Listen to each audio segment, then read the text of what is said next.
Chapter 1: Whispers in the Walls.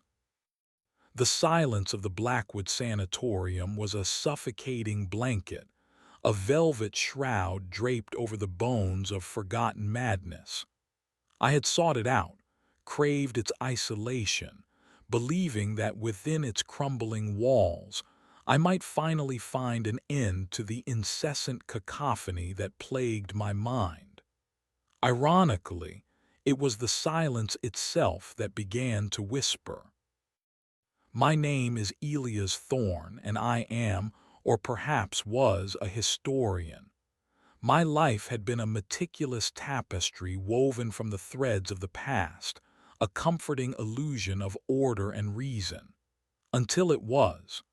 Until the threads began to unravel, revealing the gaping void beneath. It started subtly, a persistent hum beneath the surface of reality, a flicker in my peripheral vision that I dismissed as exhaustion.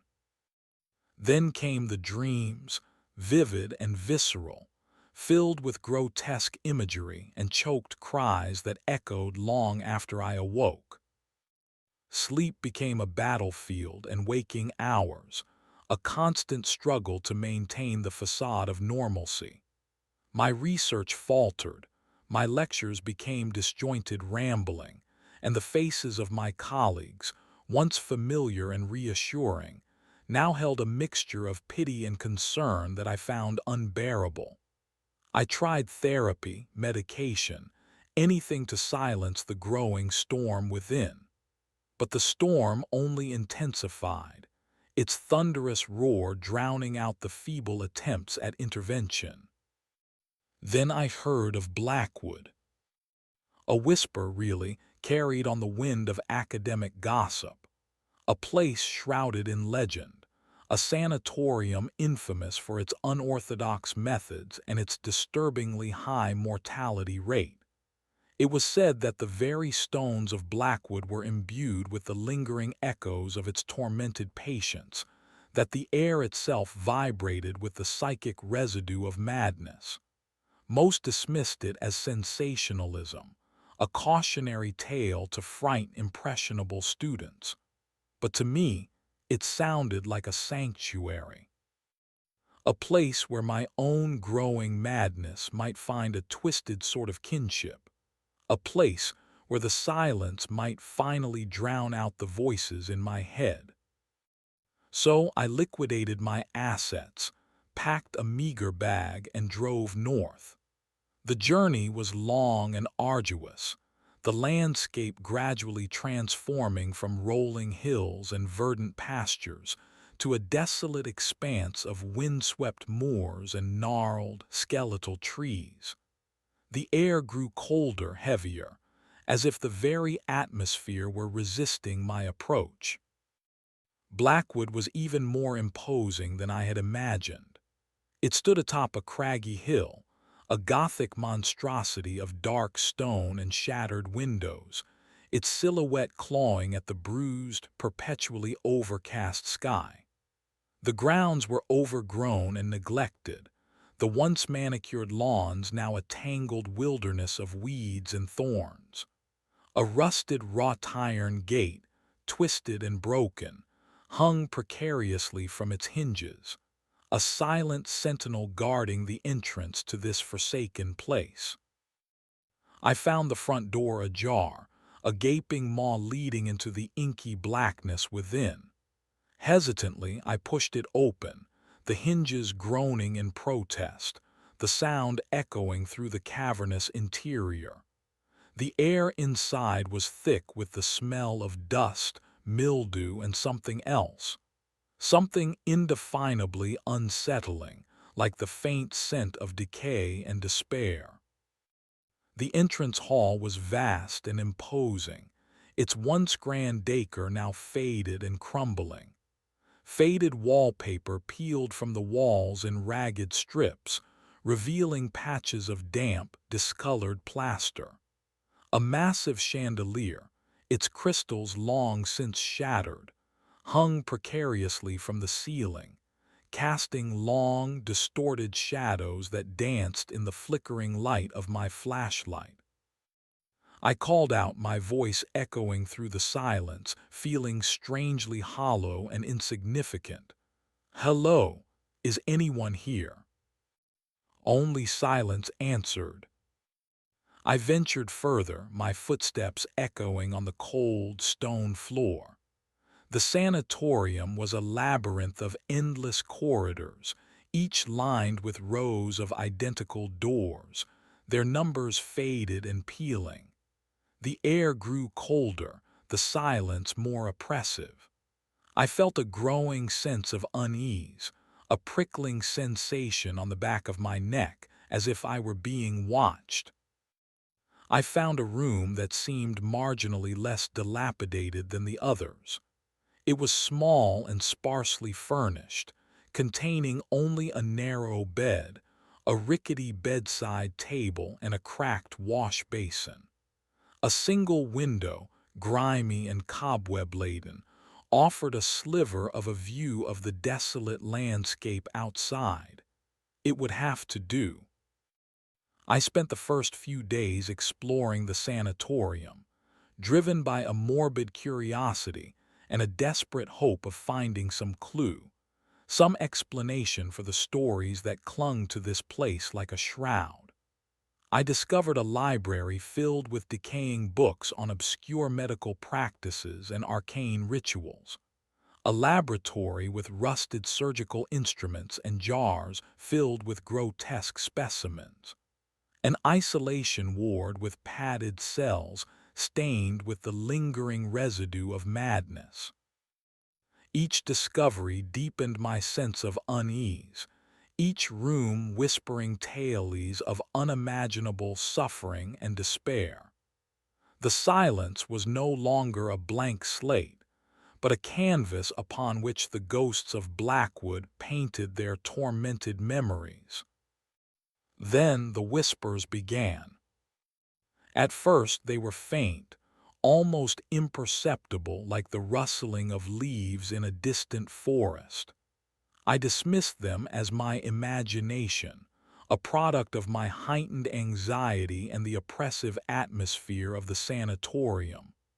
But they grew louder, more persistent, coalescing into fragments of words, snatches of sentences, whispers of madness. "Help me. They're watching. Get out." They seemed to emanate from the walls themselves, seeping into my consciousness like a slow, insidious poison. I tried to ignore them, to rationalize them away as auditory hallucinations, a symptom of my deteriorating mental state. But they were too real, too vivid, too knowing. One evening, as I sat alone in my room, trying to decipher the faded inscription on a crumbling medical journal, the whispers intensified, coalescing into a chorus of tormented voices, a cacophony of madness that threatened to overwhelm me. "He's coming. The doctor, he's always watching. Don't let him see you." Fear, cold and visceral, gripped my heart. I slammed the book shut, my hands trembling. The whispers seemed to be coming from the wall behind the bed, a section of the room that was perpetually shrouded in shadow. Hesitantly, I reached out, my fingers brushing against the cold, damp plaster. The wall felt strangely uneven, as if there were something hidden beneath its surface.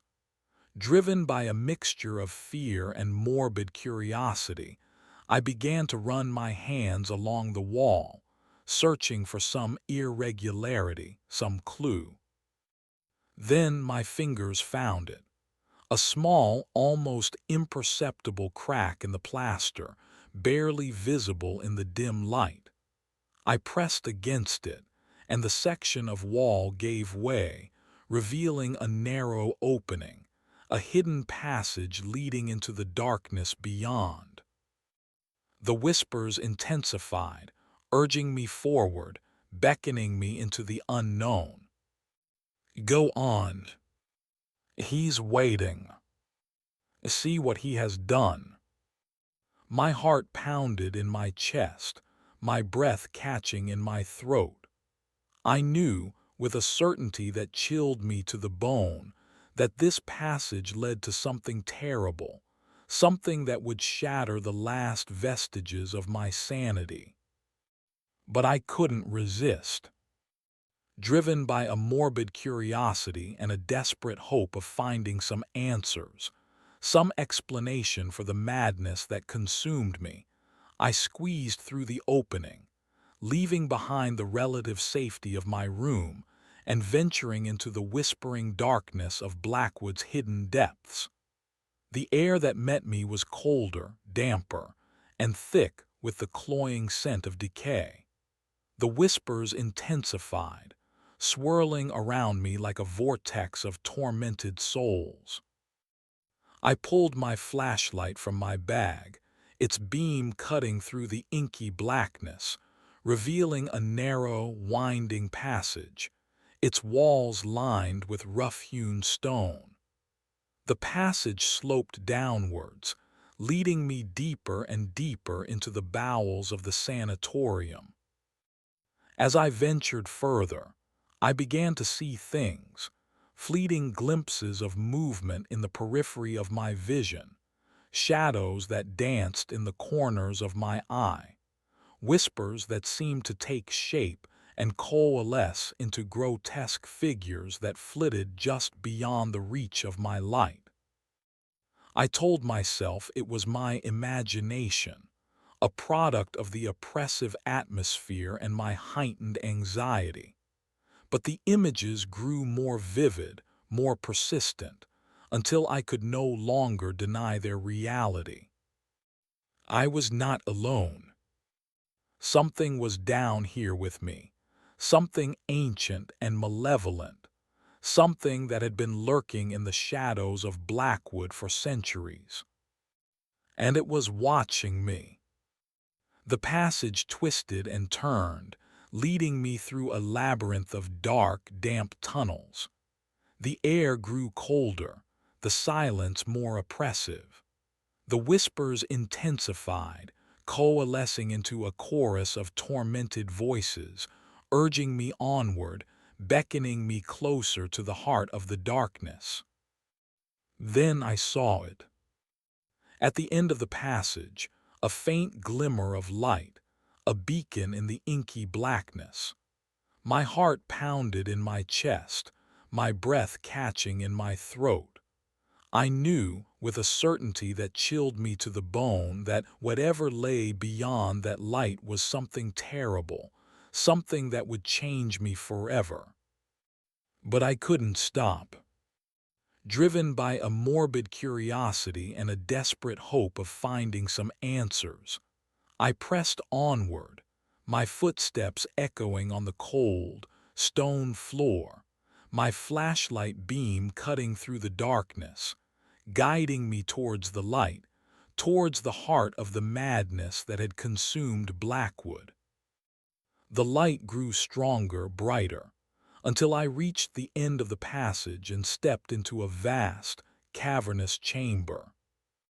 And what I saw there, I will carry it with me to my grave. The chamber was circular, its walls lined with shelves filled with jars containing grotesque specimens. In the center of the room, a large stone table, stained with blood, was surrounded by rusted surgical instruments. And standing beside the table, bathed in the flickering light of a single candle, was a figure that made my blood run cold. It was a man tall and gaunt, his face pale and cadaverous, his eyes burning with a feverish intensity. He wore a long, blood-stained coat, and in his hand he held a scalpel. He smiled, a slow, chilling smile that revealed rows of yellowed, crooked teeth. "Welcome, Elias," he said, his voice a low, raspy whisper that seemed to echo through the chamber. "I've been expecting you." I knew, with a certainty that chilled me to the bone, that this was the doctor, the infamous Dr. Blackwood, the man whose name was synonymous with madness and death. And he was waiting for me. Chapter 2: The Doctor's Touch. My breath hitched in my throat, a strangled gasp lost in the oppressive silence of the chamber. The figure before me, Dr. Blackwood, radiated an aura of chilling composure, a stillness that belied the feverish intensity burning in his eyes. He held the scalpel loosely in his hand, the flickering candlelight reflecting off its polished surface, turning it into a sinister beacon. "Expecting me," I managed to croak, my voice barely a whisper. My legs felt like lead, rooted to the spot. I wanted to run, to flee back into the darkness, but I was paralyzed by fear, trapped in the doctor's unnerving gaze. He chuckled, a dry, rasping sound that echoed through the chamber, raising gooseflesh on my arms. Indeed, Blackwood has a way of drawing those who are afflicted, those who seek answers to questions best left unasked. He took a step closer, his gaze fixed on me, and I instinctively recoiled. The air around him seemed to shimmer with an unnatural cold, a palpable sense of decay and despair. "You seek to understand madness, Elias," he continued, his voice a hypnotic whisper. "But madness is not something to be understood. It is something to be experienced." He gestured towards the shelves lining the walls, his hand sweeping across the grotesque collection of specimens contained within the jars. "Here, in this sanctuary, I have dedicated my life to unraveling the mysteries of the mind, to exploring the uncharted territories of the human psyche, and I have discovered extraordinary things." My eyes darted from the doctor to the jars, my stomach churning. The specimens were horrifying, grotesque distortions of the human form.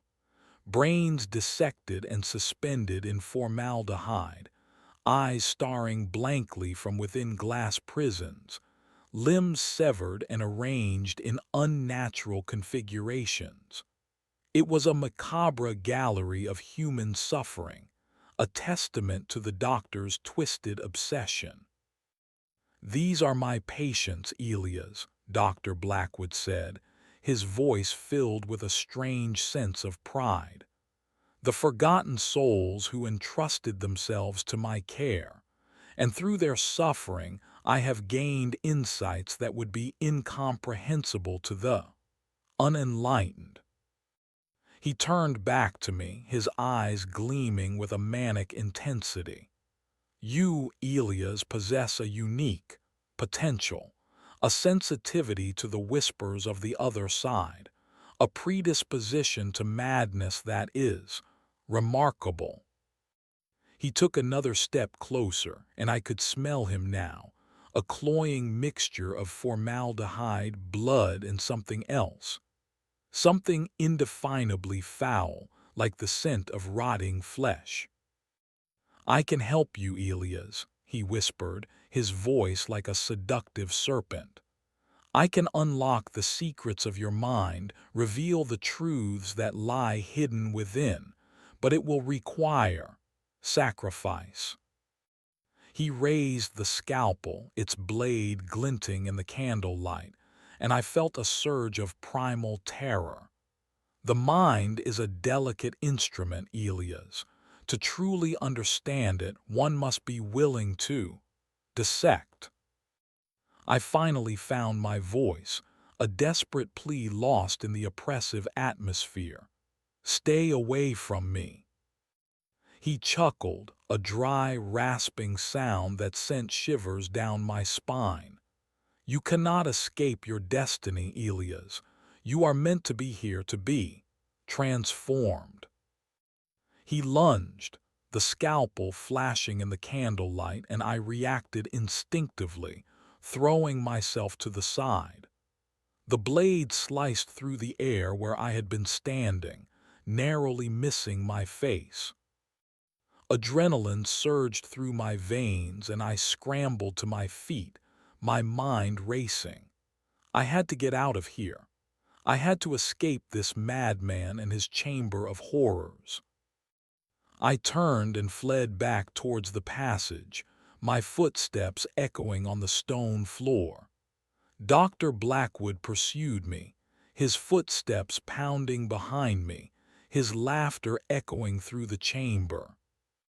"You cannot run, Elias," he called out. "I will find you, you are mine." I plunged back into the darkness of the passage, my flashlight beam cutting through the inky blackness. The whispers intensified, swirling around me like a vortex of tormented souls, urging me onward, warning me of the doctor's approach. "He's coming. Faster. Don't let him catch you."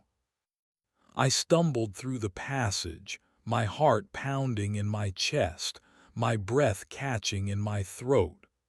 I could hear the doctor behind me, his footsteps growing closer, his laughter echoing through the tunnels.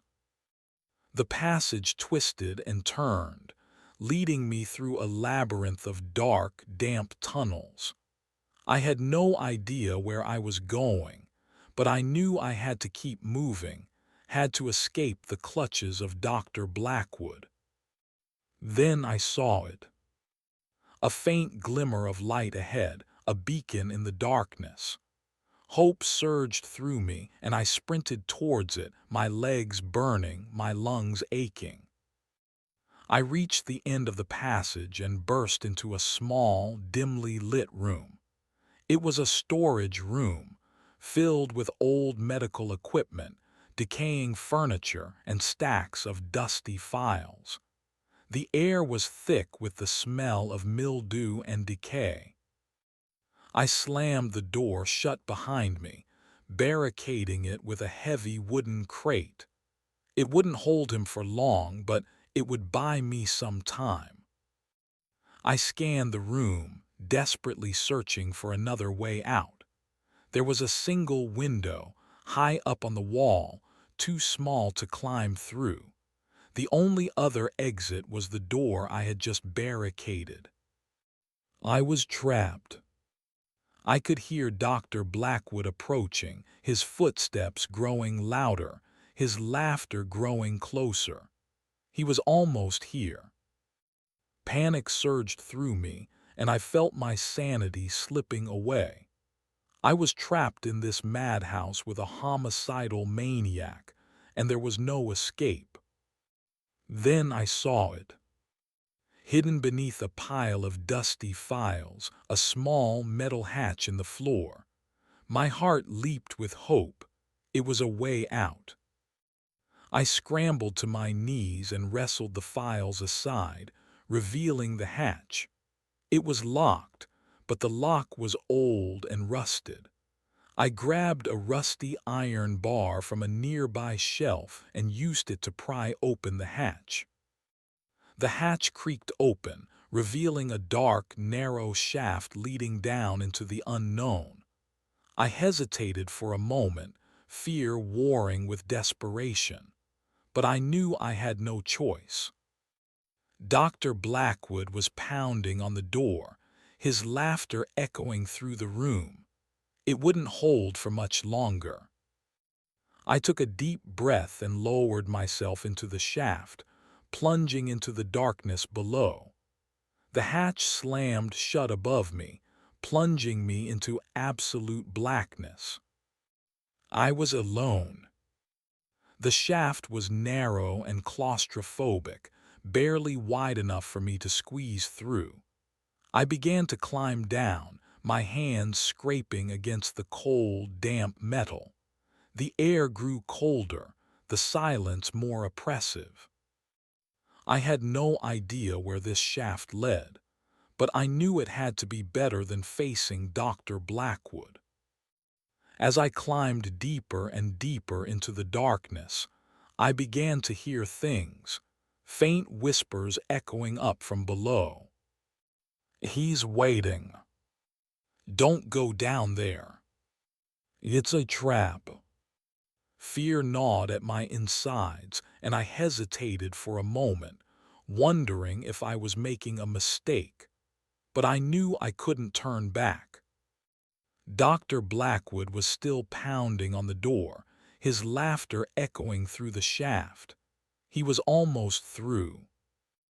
I took a deep breath and continued to climb down, my heart pounding in my chest, my mind filled with dread. The shaft seemed to go on forever, leading me deeper and deeper into the bowels of Blackwood. The whispers intensified, growing louder and more insistent until they were almost deafening. Then I saw it. At the bottom of the shaft, a faint glimmer of light, a beacon in the darkness. My heart pounded in my chest, my breath catching in my throat. I knew, with a certainty that chilled me to the bone, that whatever lay beyond that light was something terrible, something that would change me forever. But I was almost there. Driven by a mixture of fear and desperation, I continued to climb down, my footsteps echoing in the narrow shaft, my flashlight beam cutting through the darkness, guiding me towards the light, towards the unknown. I reached the bottom of the shaft and stepped into a small, dimly lit chamber. And what I saw there was even more horrifying than the doctor's chamber of horrors. Chapter 3: The Chapel of Shadows. The chamber was small and circular, its walls lined with rough-hewn stone. A single flickering candle cast long, distorted shadows that danced across the damp surfaces, revealing a scene that made my blood run cold. It was a chapel of sorts, but twisted and defiled, perverted into something truly unholy. An altar dominated the center of the room, constructed not of stone, but of bone. Human bones, stacked and arranged in a grotesque parody of religious reverence. Skulls grinned from atop the altar, their empty sockets staring accusingly at the heavens. Femurs and tibias formed the base, intricately woven together with what looked like dried sinew and human hair. The walls were adorned with symbols, not of any recognized religion, but of something far more ancient and sinister. Strange, geometric patterns etched into the stone, pulsing with an unseen energy. Runes that seemed to writhe and shift in the flickering candlelight.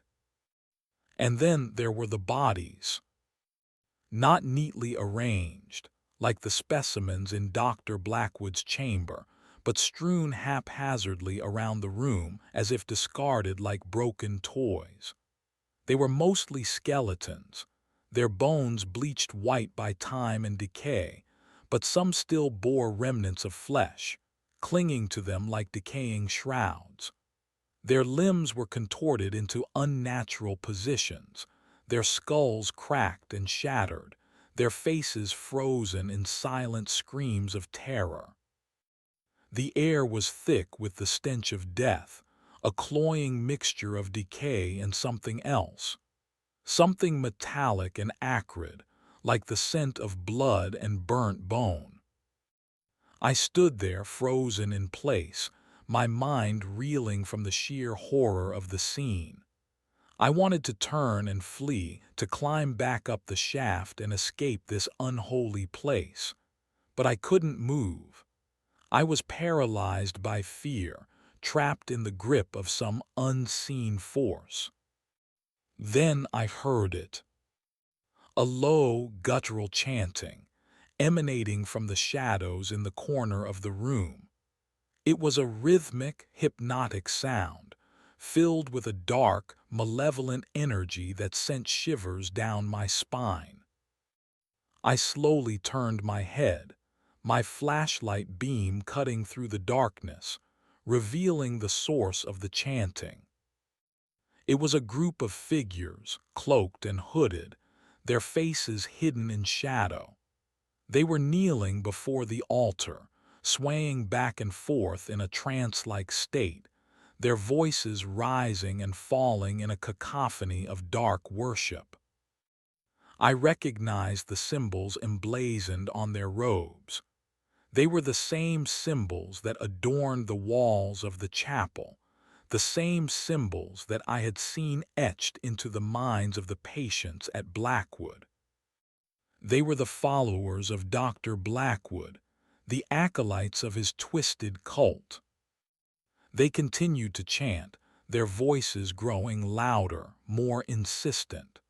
The air grew colder, the shadows deeper.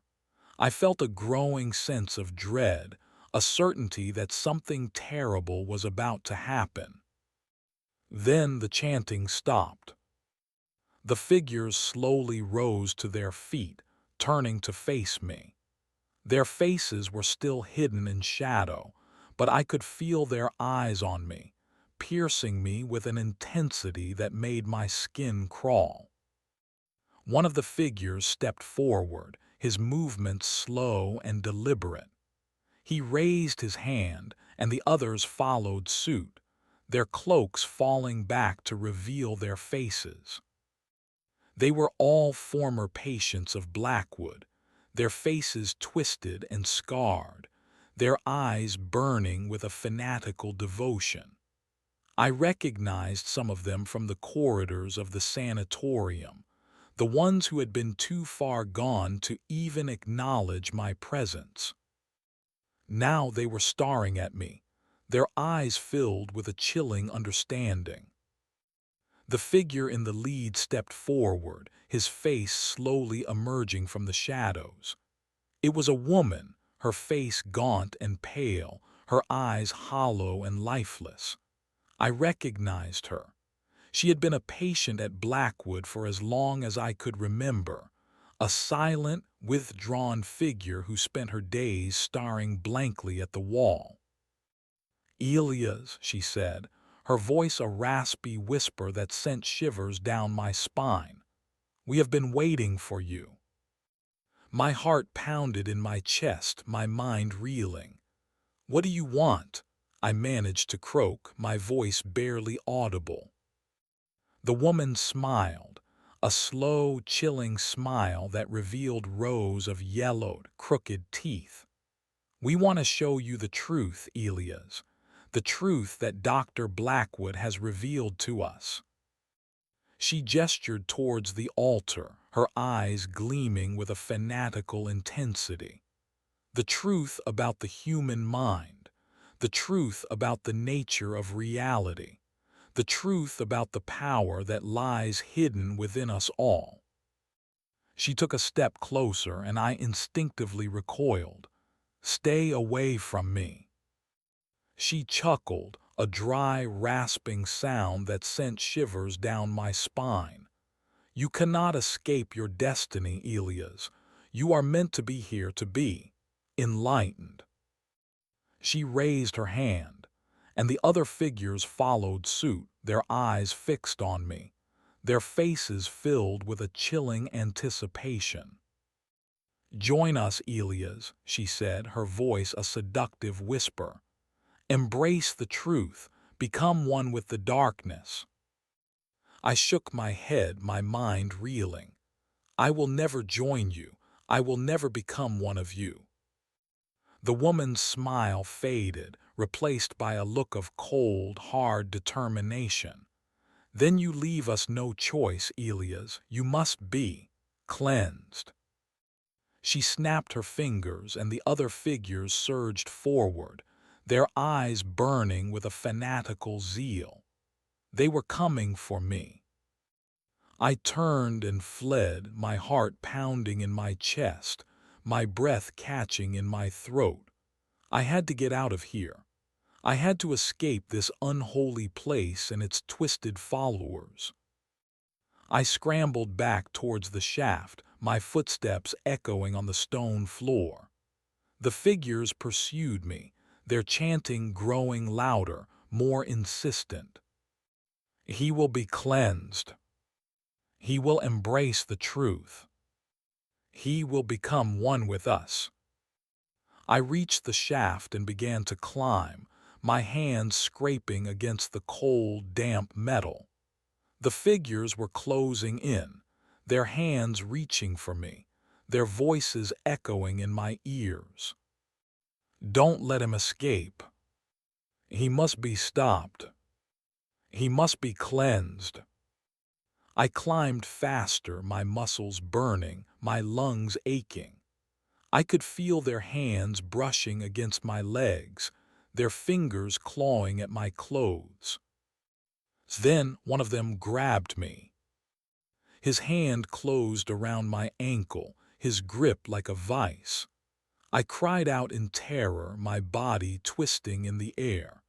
I tried to kick him off, but he held on tight, pulling me downwards.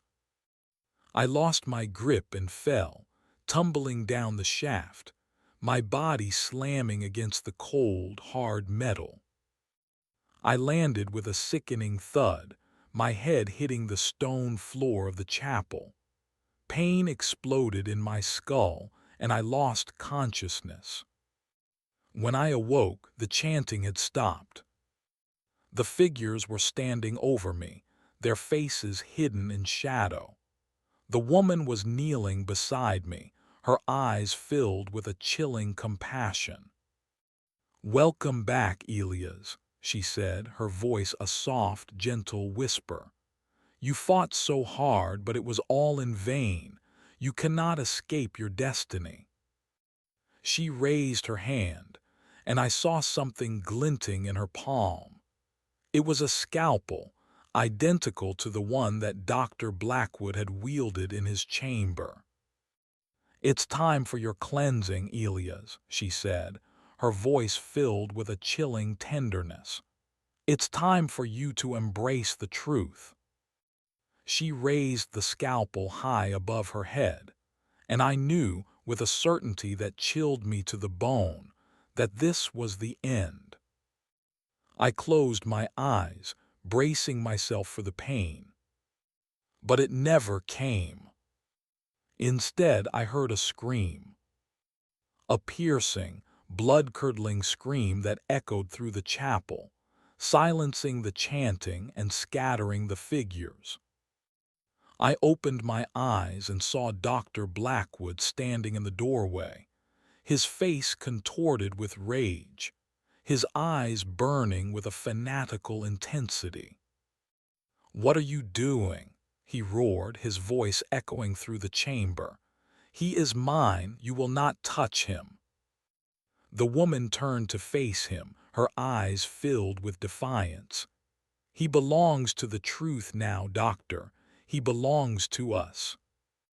"He is mine," Dr. Blackwood screamed again, his voice cracking with madness. "I found him, I claimed him. He is mine to dissect." He lunged at the woman, the scalpel flashing in his hand. The woman screamed and dodged aside, narrowly avoiding the blow. The figures surged forward, surrounding Dr. Blackwood, their eyes burning with hatred. "You will not interfere," one of them shouted. "You will not stop us." "He belongs to us now," another cried. "He will be cleansed." Dr. Blackwood fought them off, his scalpel slashing and tearing, his face contorted with rage. The figures screamed and fell, their blood spattering on the stone floor. The chapel erupted into chaos, a whirlwind of violence and madness. The figures attacked Dr. Blackwood, their hands clawing and tearing, their teeth sinking into his flesh. Dr. Blackwood fought back, his scalpel slicing and dicing, his eyes burning with a fanatical intensity. He was a whirlwind of death, cutting down his former followers with a cold, clinical precision. I lay there, paralyzed with fear, watching the carnage unfold. I couldn't move, I couldn't speak, I couldn't even scream. I was trapped in the middle of a madhouse, surrounded by homicidal maniacs. The battle raged on, the chapel filling with screams of pain and rage. The figures fell one by one, their bodies strewn across the stone floor, their blood pooling around them. Finally, only Dr. Blackwood and the woman remained. They stood facing each other, their eyes locked in a silent battle of wills. The air crackled with tension, the silence broken only by their ragged breathing. Then they lunged. Dr. Blackwood slashed at the woman with his scalpel, but she dodged aside, her movements swift and graceful. She grabbed his wrist, twisting it with a strength that belied her frail appearance. The scalpel fell from his hand, clattering on the stone floor. The woman grabbed it, her eyes gleaming with triumph. "It's over, doctor," she said, her voice a cold, hard whisper. "You have lost." She raised the scalpel high above her head, and Dr. Blackwood's eyes widened with terror. "No," he screamed, his voice cracking with madness. "You can't, I need him, he's mine." The woman brought the scalpel down, and the chamber was filled with a sickening thud. Dr. Blackwood staggered backwards, his hands clutching at his chest, his eyes wide with disbelief. He collapsed to the floor, his body twitching and spasming, his blood pooling around him. The woman stood over him, her face expressionless, the scalpel dripping with his blood. Then she turned to face me. My heart pounded in my chest, my mind reeling. She was coming for me. I closed my eyes, bracing myself for the end. But it never came. Instead, I heard her voice, soft and gentle, filled with a strange sense of compassion. "It's over, Elias," she said. "You're safe now." I opened my eyes and saw her standing over me, her face no longer filled with hatred, but with a quiet understanding. "Come," she said, extending her hand. "I'll help you get out of here." I hesitated for a moment, unsure if I could trust her, but I knew I had no choice. I took her hand, and she helped me to my feet. Together, we walked out of the chapel, leaving behind the carnage and the madness. As we walked, I asked her, "Why did you save me?" She smiled, a sad, knowing smile. "Because I know what it's like to be trapped in the darkness, Elias, and I know what it's like to want to escape." We walked in silence for a while, the only sound the echo of our footsteps on the stone floor. Then she said, "But be warned, Elias. The darkness is always waiting, and it will always try to pull you back in." We reached the bottom of the shaft and began to climb, our movements slow and deliberate. The air grew colder, the silence more oppressive. As we climbed, I realized that the whispers had stopped. The madness was gone. Or so I thought. Chapter 4: Echoes in the Empty Halls. The climb up the shaft was grueling. each pull on the cold metal grating a testament to my weakened state. The woman, whose name I still didn't know, moved with a surprising agility, her grip firm, her pace steady. We ascended in silence, the only sound the rasp of our hands and the echo of our labored breaths. As we neared the top, a sliver of light filtered down from above, a promise of escape. Finally, we reached the top. I clambered out first, collapsing onto the floor of the storage room, my legs trembling with exhaustion. The woman followed, gracefully pulling herself out of the shaft and brushing the dust from her tattered robes. "We should go," she said, her voice devoid of emotion. "Dr. Blackwood's associates will be searching for us." I nodded, my mind still reeling from the horrors I had witnessed. The image of the bone altar, the chanting cultists, the savage fight between Blackwood and his followers was burned into my memory, a permanent stain on my sanity. We moved quickly, abandoning the storage room and retracing our steps through the labyrinthine corridors of the sanatorium. The silence had returned, but it was no longer the suffocating blanket it had once been. Now, it was punctuated by the faint echoes of the past, the whispers of the tormented souls who had once inhabited these halls. As we walked, I stole glances at my companion.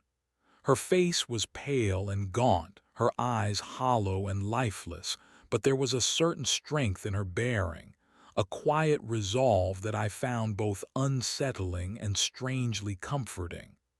Her presence was a mystery, a puzzle piece that didn't quite fit, yet somehow, she was the only thing between me and the abyss. Who are you?" I asked finally, breaking the silence. She didn't stop walking, didn't even turn her head. "That doesn't matter, Elias. What matters is that we get out of here." "But why did you save me? Why did you help me escape?" She sighed, a weary sound that seemed to carry the weight of centuries. "I told you, I know what it's like to be trapped.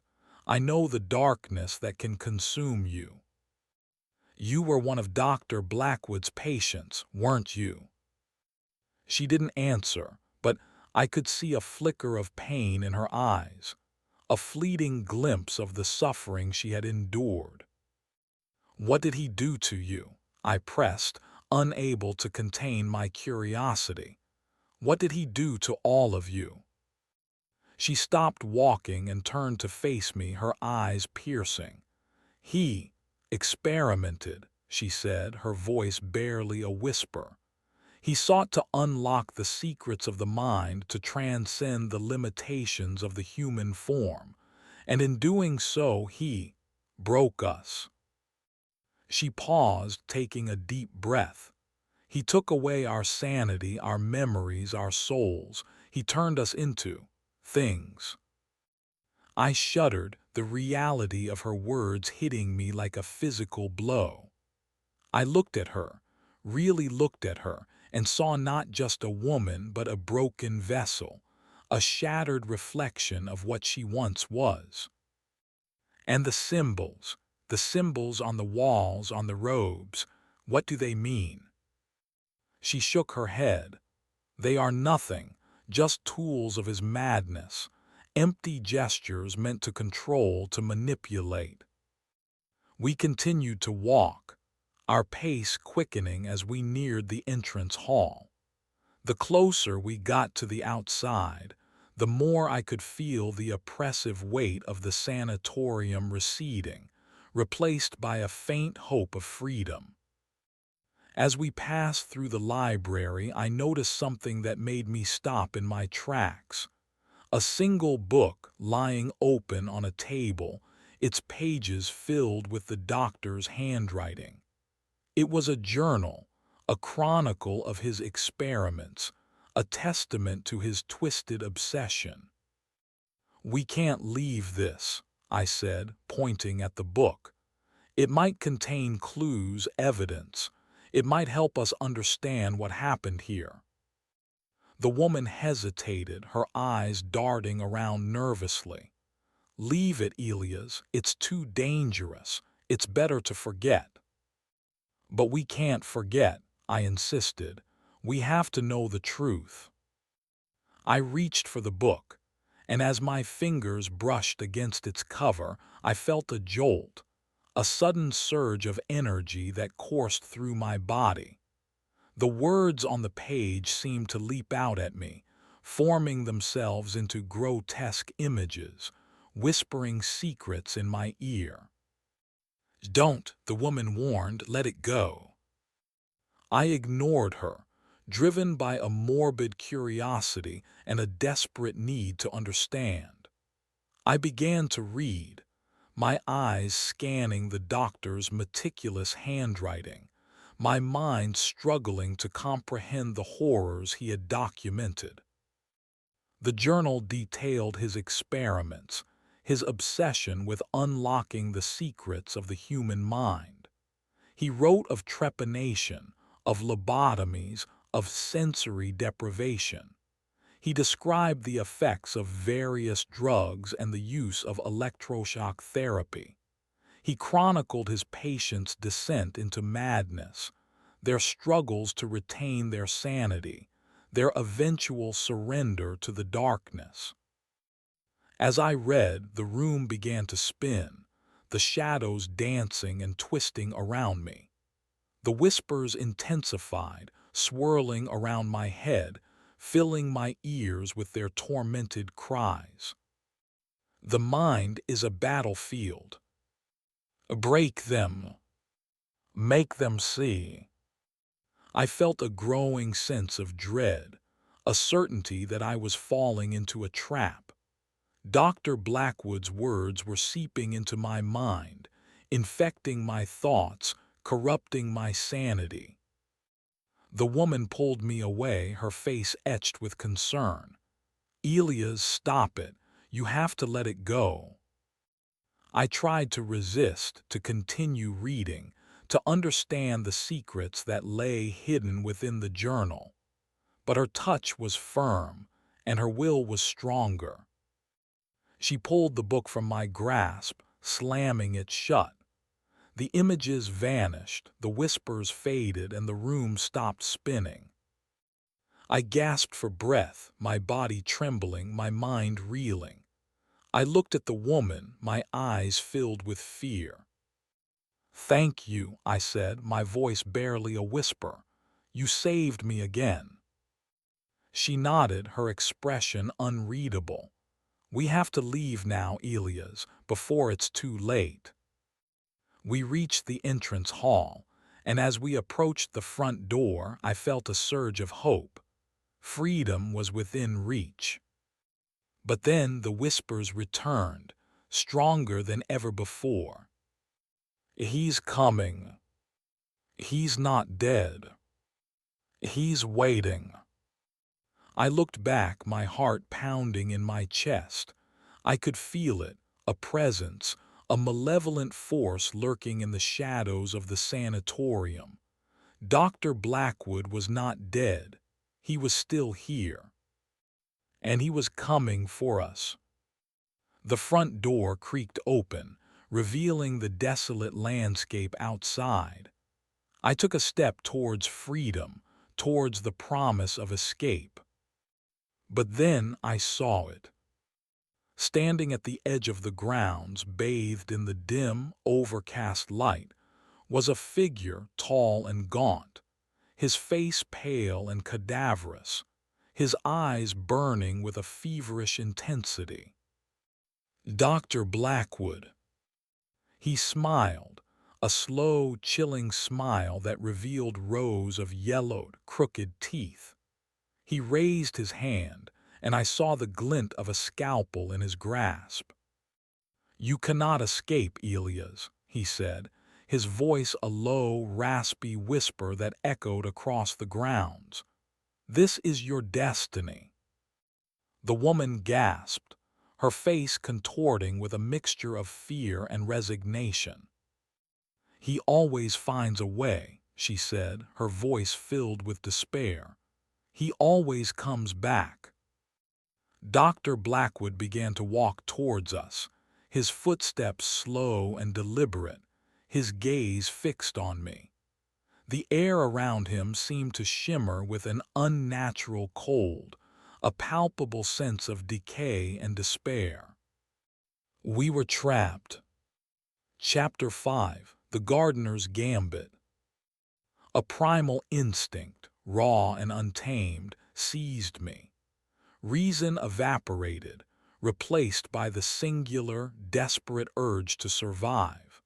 My hand instinctively clenched into a fist, the lingering academic gentility I'd clung to for so long dissolving in the face of pure, unadulterated terror. The woman beside me, however, reacted with a strange calm. Her eyes, moments ago filled with despair, now held a glimmer of calculation. It was as if she had anticipated this moment, prepared for it in some way I couldn't comprehend. "There's a way out," she said, her voice low and urgent, "but we have to trust me." Without waiting for my response, she grabbed my hand and pulled me back into the sanatorium, away from the open doorway and the approaching figure of Dr. Blackwood. "Where are we going?" I asked, my voice strained. "To the gardens," she replied, her gaze fixed ahead. "He won't expect us to go there." The gardens. I had seen them during my initial explorations, a sprawling, overgrown wilderness on the far side of the sanatorium, a place where nature had reclaimed what was once meticulously ordered, a testament to the decay and neglect that permeated Blackwood. "But the gardens, they're a maze," I protested. "We'll get lost." "That's the point," she said, her grip tightening on my hand. "He knows the sanatorium like the back of his hand, but the gardens, they are a different story." We raced through the corridors, our footsteps echoing in the silence, our breath catching in our throats. I tried to keep up with her, but my body was still weak and exhausted from my ordeal in the chapel. As we ran, I could hear Dr. Blackwood's footsteps behind us, his relentless pursuit driving us onward. The whispers returned, swirling around our heads, urging us forward, warning us of the danger. "He's getting closer. Hurry. Don't let him catch you." We reached a side door, hidden behind a tapestry depicting a gruesome scene of medical experimentation. The woman threw it open, revealing a narrow, overgrown path that led into the darkness of the gardens. "This way," she said, pulling me through the doorway. We plunged into the wilderness, the tangled branches and thorny bushes tearing at our clothes. The air was thick with the scent of damp earth and decaying vegetation. The moonlight filtered through the leaves, casting long, distorted shadows that danced around us, creating an eerie, unsettling atmosphere. The gardens were indeed a maze, a chaotic tangle of overgrown paths, twisting hedges, and crumbling statues. It was as if nature itself were conspiring to disorient and confuse us. The woman moved with a surprising confidence, navigating the maze with an almost supernatural intuition. She seemed to know every path, every turn, every hidden corner. "How do you know where to go?" I asked, my voice filled with awe. She didn't answer, her gaze fixed ahead. "Just follow me," she said. We continued to run, our breath catching in our throats, our bodies aching with exhaustion. I could still hear Dr. Blackwood behind us, his footsteps growing closer, his laughter echoing through the gardens. He was gaining on us. Then we reached it. A clearing in the center of the maze, a small, secluded space surrounded by towering hedges. In the center of the clearing, a stone fountain, its basin filled with stagnant water and decaying leaves. "What is this place?" I asked, my voice filled with trepidation. The woman stopped walking and turned to face me, her eyes filled with a strange sorrow. "This is where it all began," she said. "This is where he performed his first experiments." She gestured towards the fountain. He believed that water held the key to unlocking the secrets of the mind. He believed that by bathing his patients in this water, he could purify them, cleanse them of their madness. She paused, taking a deep breath. But he was wrong. The water didn't purify, it corrupted. I looked at the fountain, my stomach churning. The water was murky and stagnant, filled with decaying leaves and a strange, iridescent sheen. It looked unnatural. "He's here," the woman said, her voice barely a whisper. "I can feel him." I looked around, my heart pounding in my chest. I could sense it too, a presence, a malevolent force lurking in the shadows. Then Dr. Blackwood emerged from the hedges, his face contorted with rage, his eyes burning with a fanatical intensity. "You cannot escape me," he said, his voice a low, raspy whisper that seemed to echo through the clearing. "You are mine." He raised his hand, and I saw the scalpel glinting in his grasp. He began to walk towards us, his footsteps slow and deliberate, his gaze fixed on me. I felt a surge of primal terror, a certainty that this was the end. But then the woman acted. She moved with a speed and agility that I never would have expected. She grabbed a large stone from the ground and hurled it at Dr. Blackwood, hitting him squarely in the head. He staggered backwards, his eyes widening with surprise. The scalpel fell from his hand, clattering on the ground. The woman didn't hesitate. She charged at Dr. Blackwood, her hands raised, her eyes filled with a burning hatred. He tried to defend himself, but she was too fast, too strong. She landed a blow to his face, sending him sprawling to the ground. She straddled him, pinning him down, her hands closing around his throat. "This is for all of us," she hissed, her voice filled with a righteous fury. "This is for all the lives you destroyed." She began to squeeze, her fingers tightening around his throat. Dr. Blackwood gasped for air, his face turning purple, his eyes bulging from their sockets. I watched in horror, my mind reeling. I had never seen such violence, such rage. I wanted to stop her, but I couldn't move. I was paralyzed by fear, trapped in the grip of some unseen force. Then I noticed something. As the woman strangled Dr. Blackwood, a strange energy began to emanate from the fountain. The water began to bubble and churn, its iridescent sheen growing brighter, more intense. The air grew colder, the shadows deeper. I felt a growing sense of dread, a certainty that something terrible was about to happen. Then the fountain erupted. A geyser of black, oily water shot into the air, showering the clearing with its foul, corrosive liquid. The woman screamed, her body convulsing, her skin blistering and burning.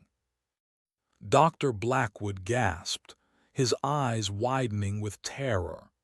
He looked at me, his face contorted with a mixture of pain and understanding. You don't understand," he croaked, his voice barely audible. "It's not just me. It's always been there, waiting." He convulsed one last time, and then he was still. The woman collapsed on top of him, her body twitching and spasming, her skin blackened and charred. The geyser of black water subsided, and the clearing fell silent. The only sound was the drip, drip, drip of the contaminated water as it fell back into the fountain. I stood there frozen in place, my mind reeling from the horror I had witnessed. The woman was dead. Dr. Blackwood was dead. I was alone. Then I heard it. A low, guttural chanting, emanating from the darkness beyond the clearing. It was a rhythmic, hypnotic sound, filled with a dark, malevolent energy that sent shivers down my spine. I recognized the chanting. It was the same chanting that I had heard in the chapel, the chanting of Dr. Blackwood's followers. They were still out there, and they were coming for me. Chapter 6: The Whispering Hedges. Terror, a cold, constricting hand, squeezed the breath from my lungs. The image of the chanting cultists in the chapel, their faces twisted with fanatical devotion, slammed into my consciousness. Dr. Blackwood and his zealous followers were not merely a local perversion. They were a symptom of something far more insidious, something that permeated the very foundations of Blackwood Sanatorium. The heavy scent of ozone hung in the air, a testament to the unnatural energy that had just ripped through the clearing. The black, oily water still dripped from the fountain, sizzling slightly as it touched the ground, leaving behind blackened patches of scorched earth. The sight of the woman's charred body slumped over Dr. Blackwood was a tableau of grotesque justice, a grim reminder that even in the face of unimaginable horror, vengeance could be exacted. But at what cost? The chanting grew louder, closer, the guttural rhythm vibrating in my bones. I knew I couldn't stay in the clearing.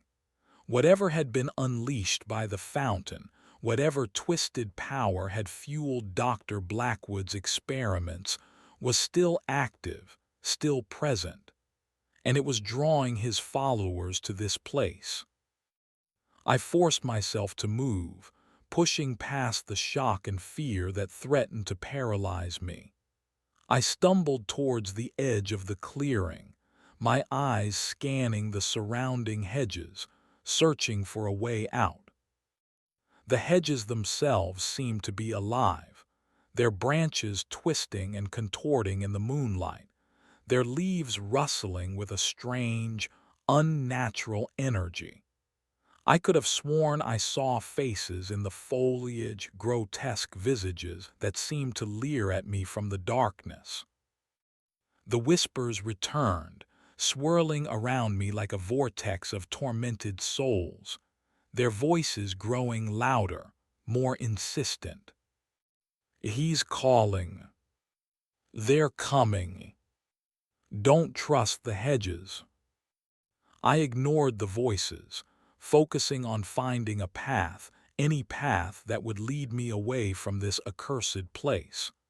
I pushed through a thicket of thorny bushes, the thorns tearing at my skin, drawing blood. Pain, sharp and immediate, was a welcome distraction from the overwhelming terror that threatened to consume me.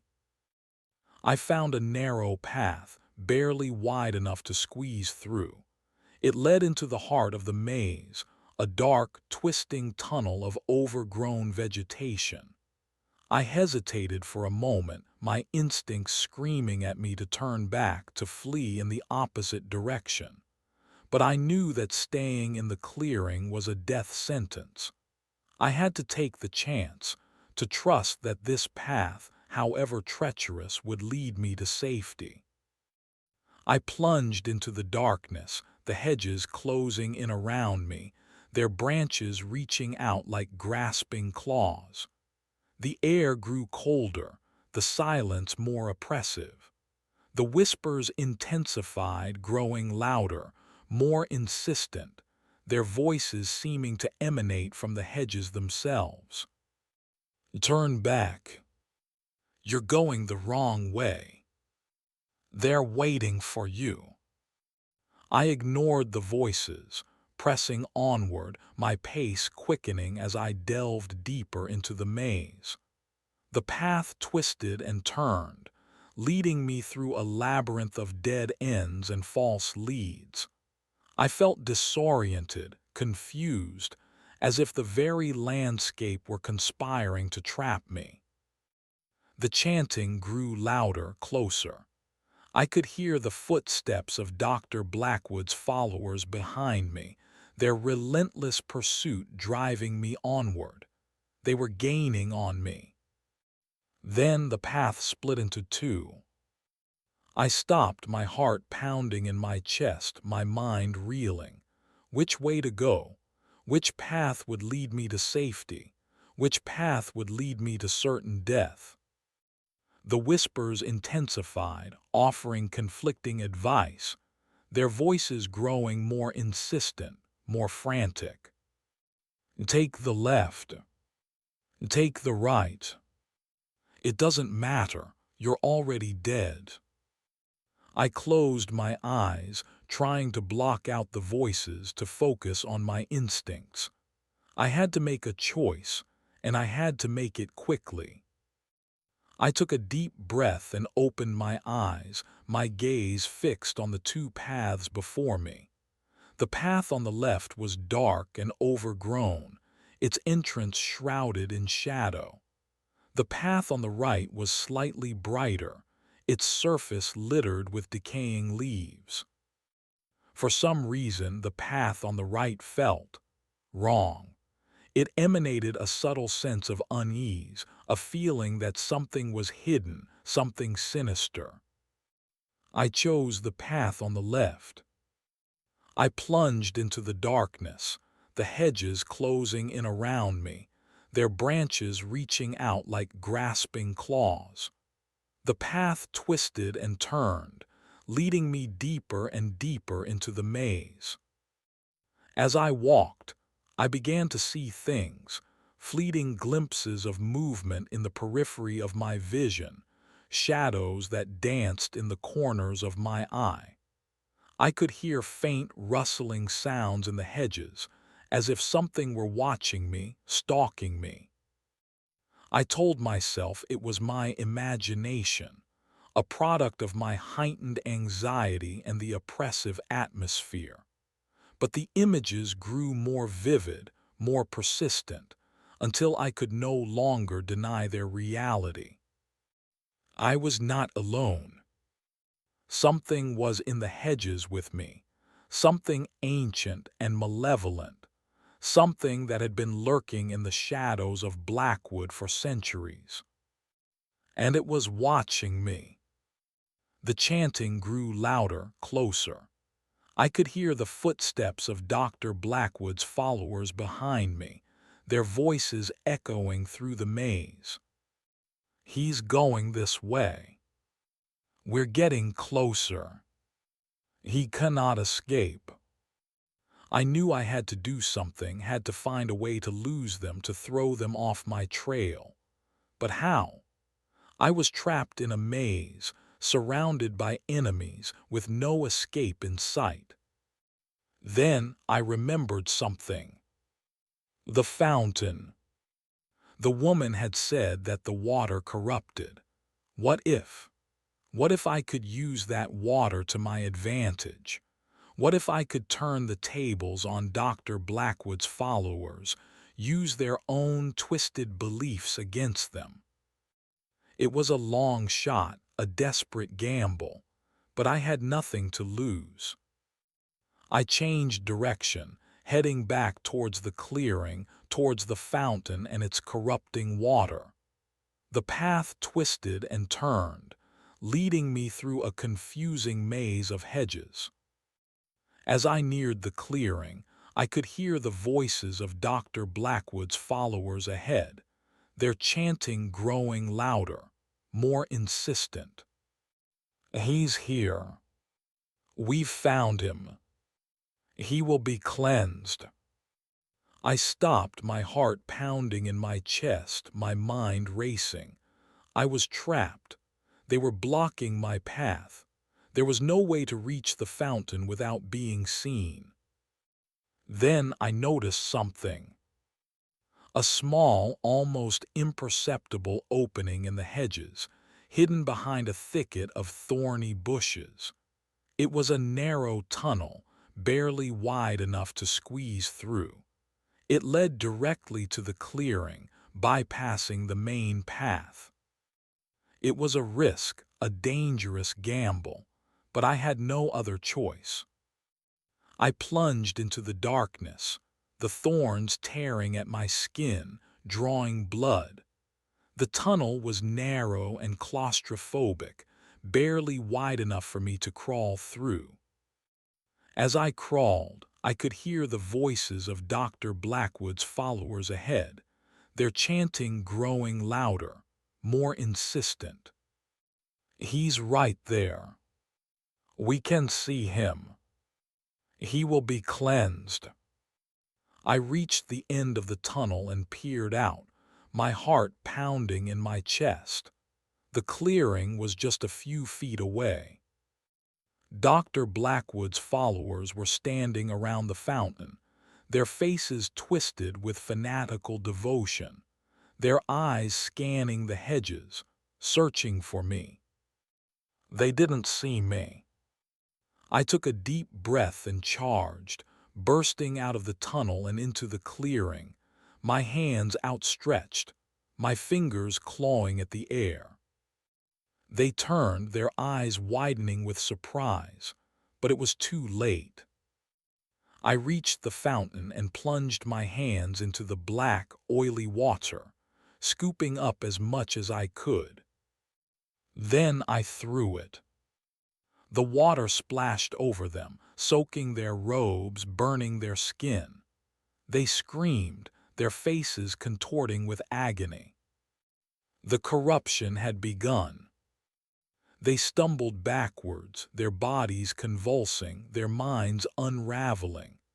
The chanting stopped, replaced by cries of pain and terror. I watched in grim satisfaction as the black, oily water did its work, turning Dr. Blackwood's followers against each other, twisting their minds, corrupting their souls. They began to attack each other, their hands clawing and tearing, their teeth sinking into flesh. The clearing erupted into chaos, a whirlwind of violence and madness. I turned and fled, leaving them to their fate, their screams echoing behind me. I knew that what I had done was terrible, that I had unleashed a dark and corrupting force. But it was the only way to survive. As I ran, I could feel the influence of the water spreading, seeping into my mind, corrupting my thoughts. The whispers intensified, growing louder, more insistent, their voices taking on a new, more sinister tone. Embrace the darkness. Become one with the corruption. Join us. I knew that I was changing, that the water was transforming me into something else, something other. But I didn't care. All I cared about was surviving. Chapter 7: The Corrupted Compass.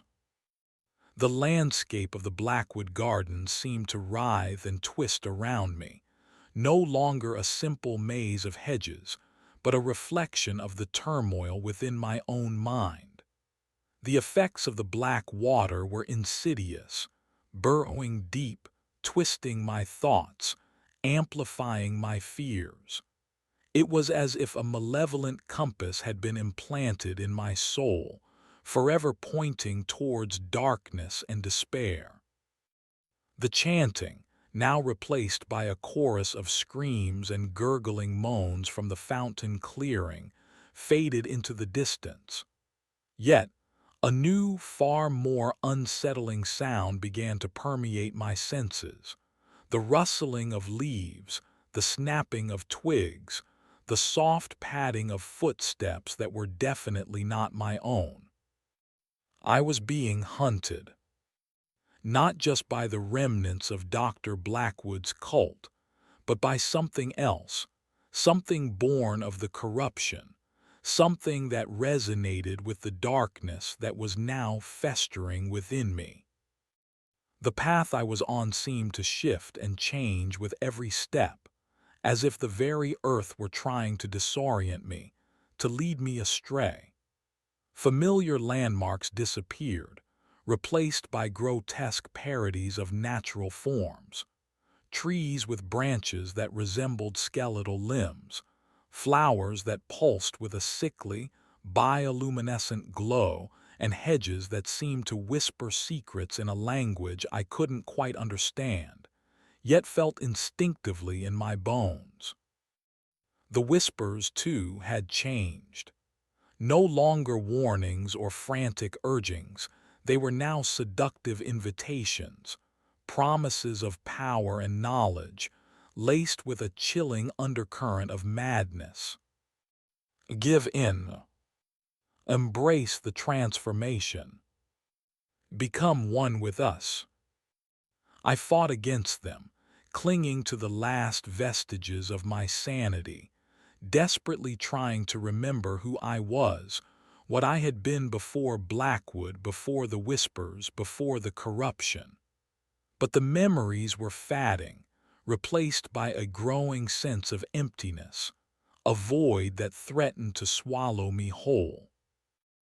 I stumbled upon a stone bench, half buried in the overgrowth, a relic of a time when the gardens were a place of tranquility and beauty. I collapsed onto it, my body aching, my mind exhausted. I needed to rest, to gather my strength, to find some way to fight against the darkness that was consuming me. As I sat there trying to catch my breath, I noticed something carved into the back of the bench. It was a symbol, a familiar symbol, one that I had seen before.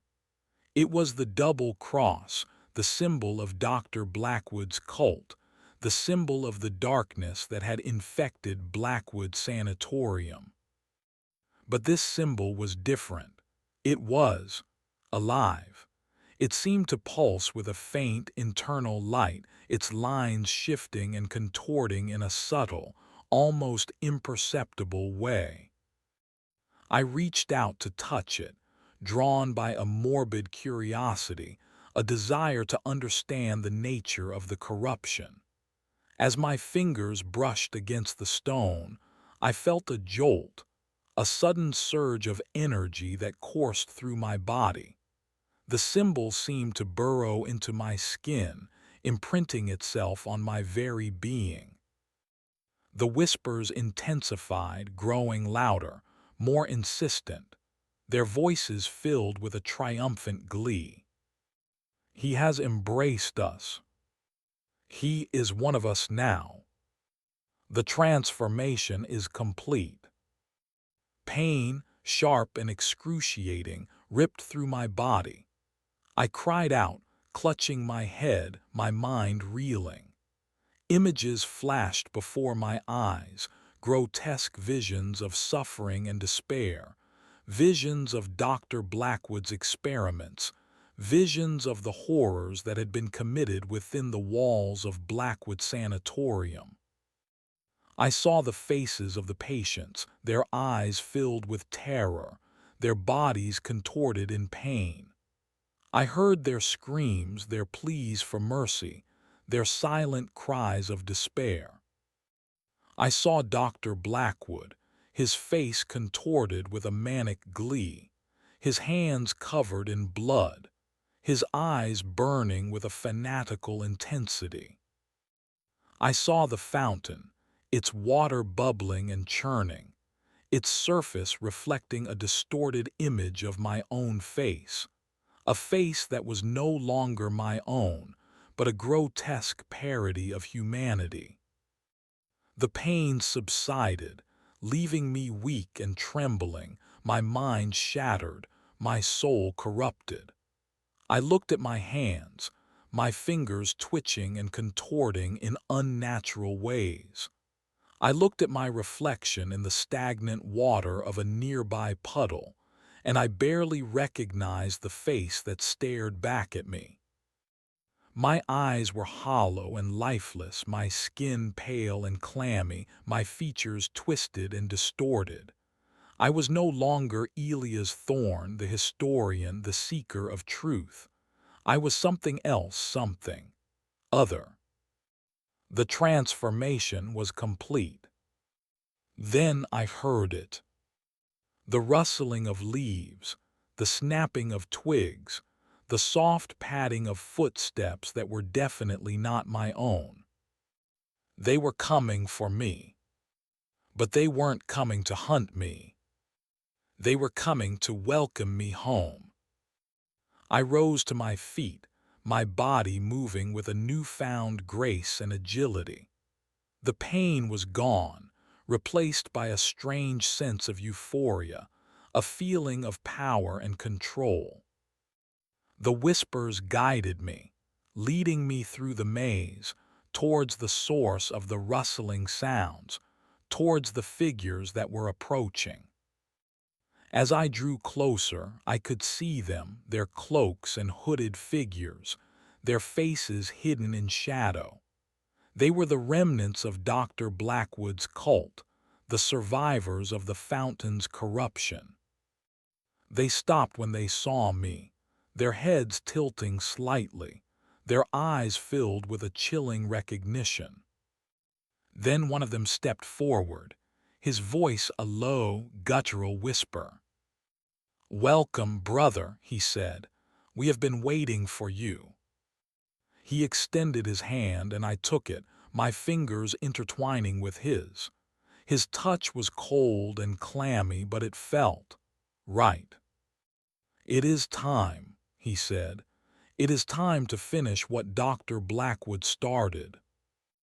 I nodded, my mind filled with a newfound purpose, a singular, unwavering goal. We would complete Dr. Blackwood's work. We would unlock the secrets of the human mind. We would transcend the limitations of the human form. We would unleash the darkness that had been lurking in Blackwood Sanatorium for centuries. And we would make the world pay for its ignorance, its complacency, its refusal to embrace the truth.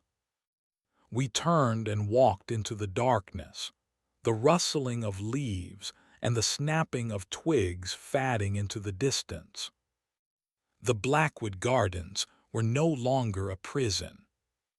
They were our sanctuary. Chapter 8: The Echoing Experiments. The transition was seamless, effortless. Leading the remaining cultists felt natural. The lingering vestiges of Elias Thorne, the historian who sought solace in Blackwood's silence, were now mere whispers, faint echoes drowned out by the rising tide of corruption.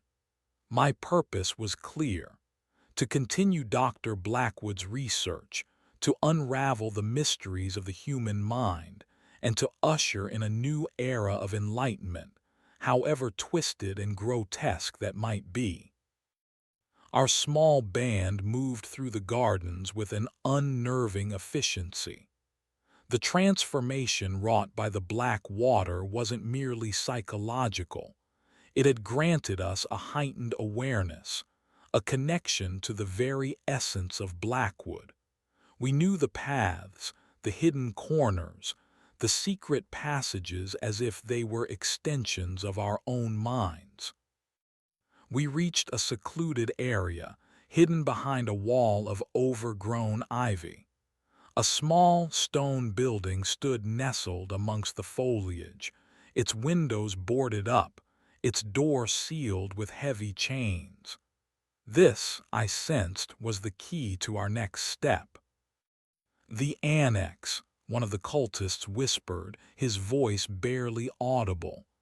"Dr. Blackwood's private laboratory. He kept his most sensitive experiments there." I nodded, my mind filled with anticipation.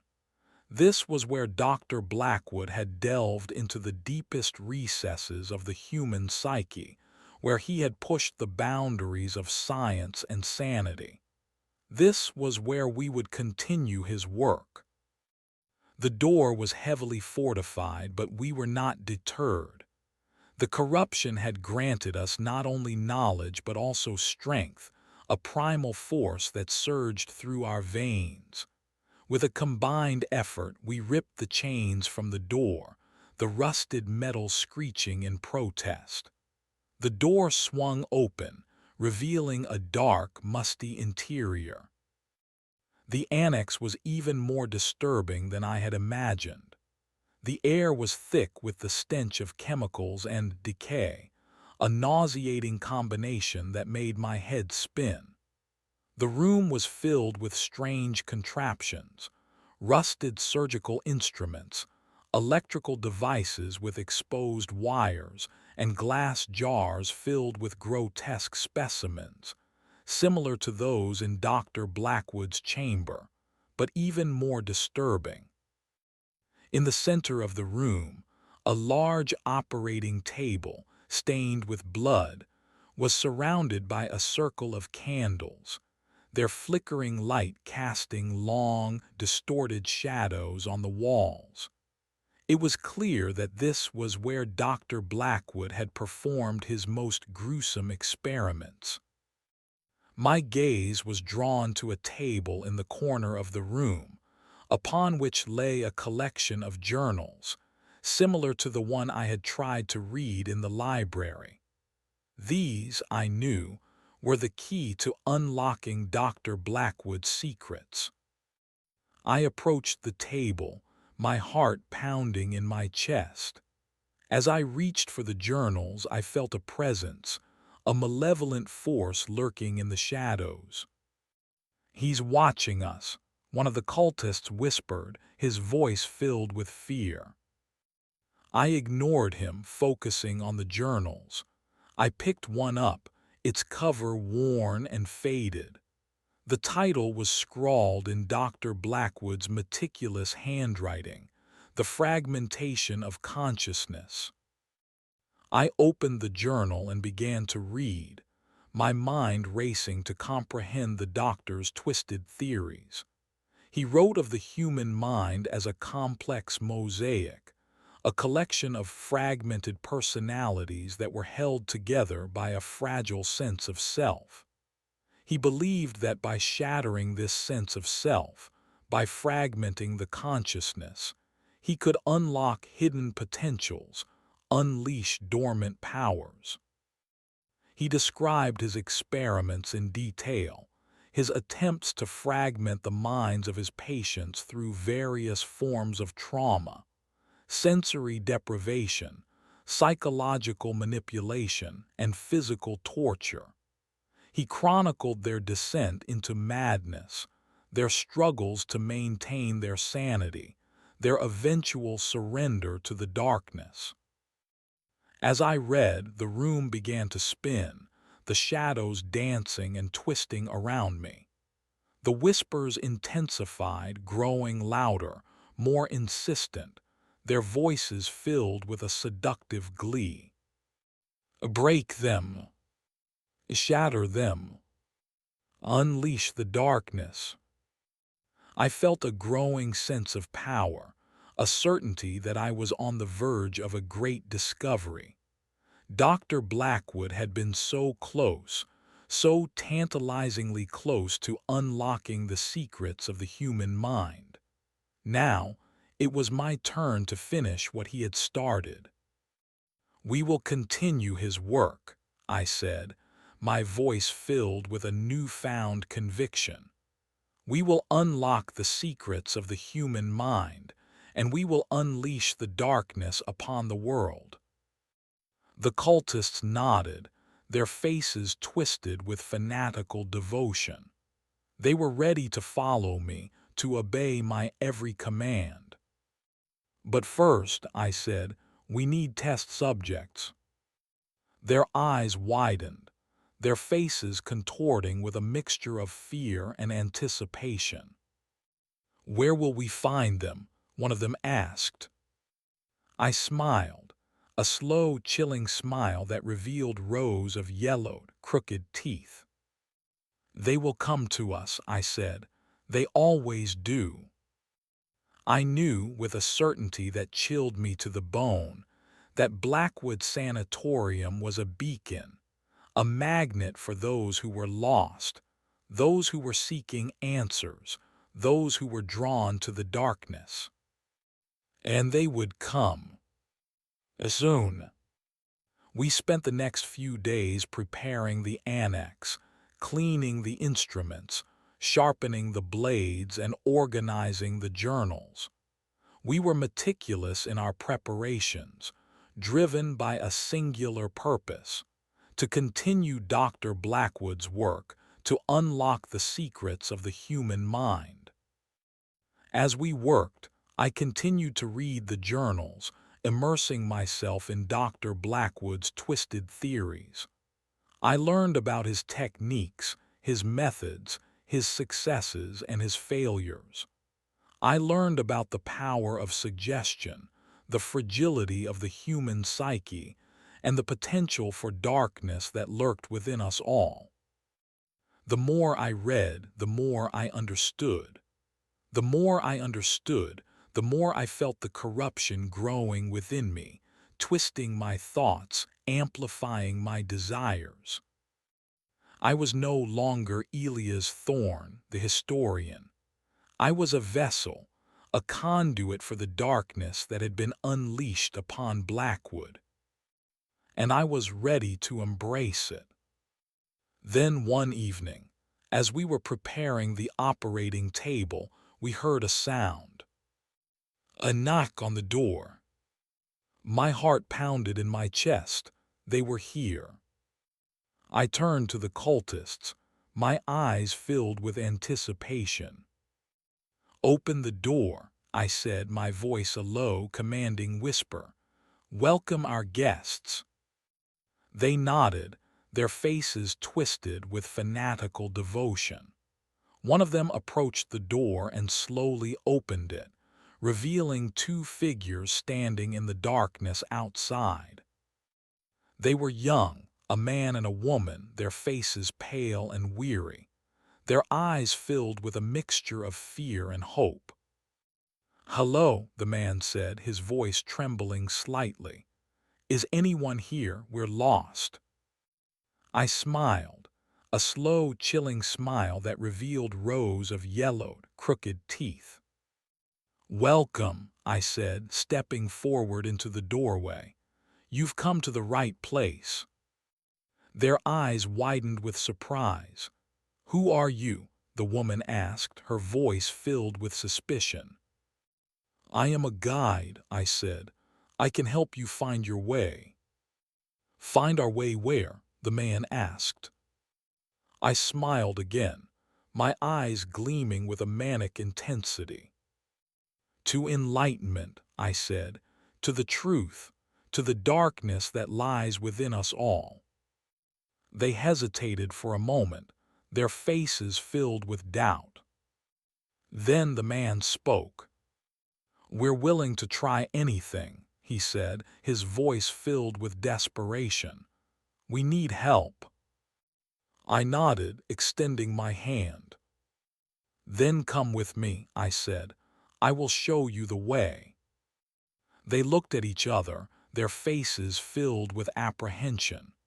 Then they took a step forward, towards me, towards the annex, towards the darkness that awaited them within. "Welcome to Blackwood," I said, my voice a low, commanding whisper. "Your transformation begins now." The door swung shut behind them, plunging them into the darkness of the annex. And the echoing experiments began anew. Chapter 9: Fractured Realities. The air inside the annex crackled with a palpable tension, a mixture of fear and morbid curiosity radiating from our two new guests. I savored their apprehension, knowing it was the first step in their transformation. They were like blank canvases, ready to be painted with the brushstrokes of madness. "Where are we?" the woman asked, her voice barely a whisper. She clutched the man's arm, her eyes darting around the room, taking in the gruesome details of our laboratory. "This is a place of learning," I replied, my voice smooth and reassuring. "A place where we explore the mysteries of the human mind." "But all this equipment," the man stammered, his gaze fixed on the blood-stained operating table. "What is it for?" "It is for enhancement," I said, my eyes gleaming with a manic intensity. "For unlocking the hidden potential that lies dormant within you." They exchanged nervous glances, their initial hope fading, replaced by a growing sense of unease. "I don't understand," the woman said. "What kind of enhancement are you talking about?" "The kind that will change your life forever," I replied. "The kind that will allow you to see the world as it truly is." I gestured to the cultists, who were standing silently in the shadows, their faces twisted with fanatical devotion. "These are my colleagues, my students. They have already undergone the transformation. They have seen the truth, and now they are ready to share it with you." The cultists stepped forward, their eyes fixed on our guests. The woman recoiled, pulling the man closer. "I don't like this," she said, her voice trembling. "I think we should go." "It's too late for that," I said, my voice hardening. "You're already here. The transformation has already begun."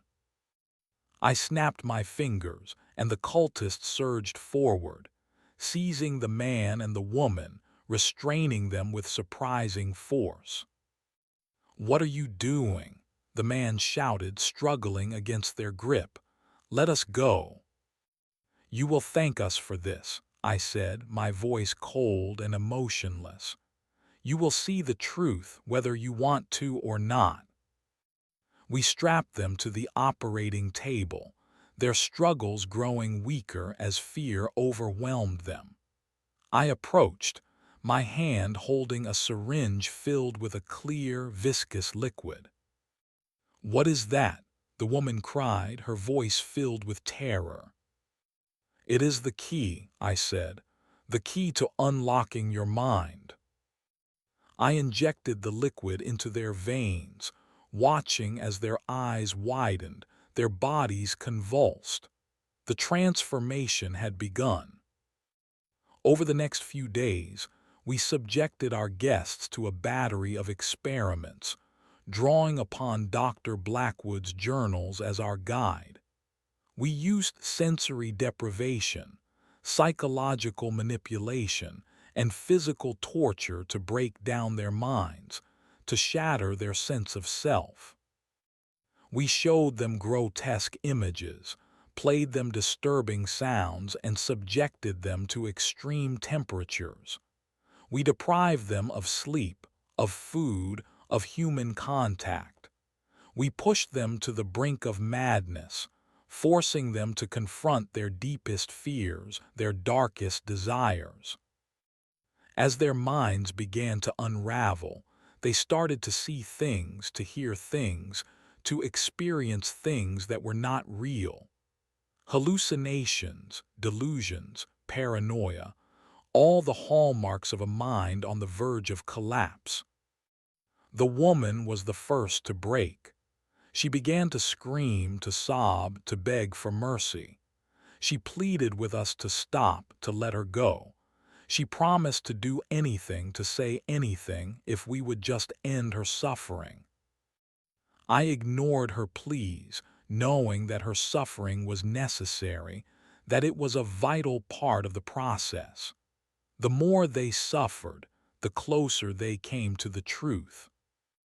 The man was more resilient, clinging to his sanity with a desperate tenacity.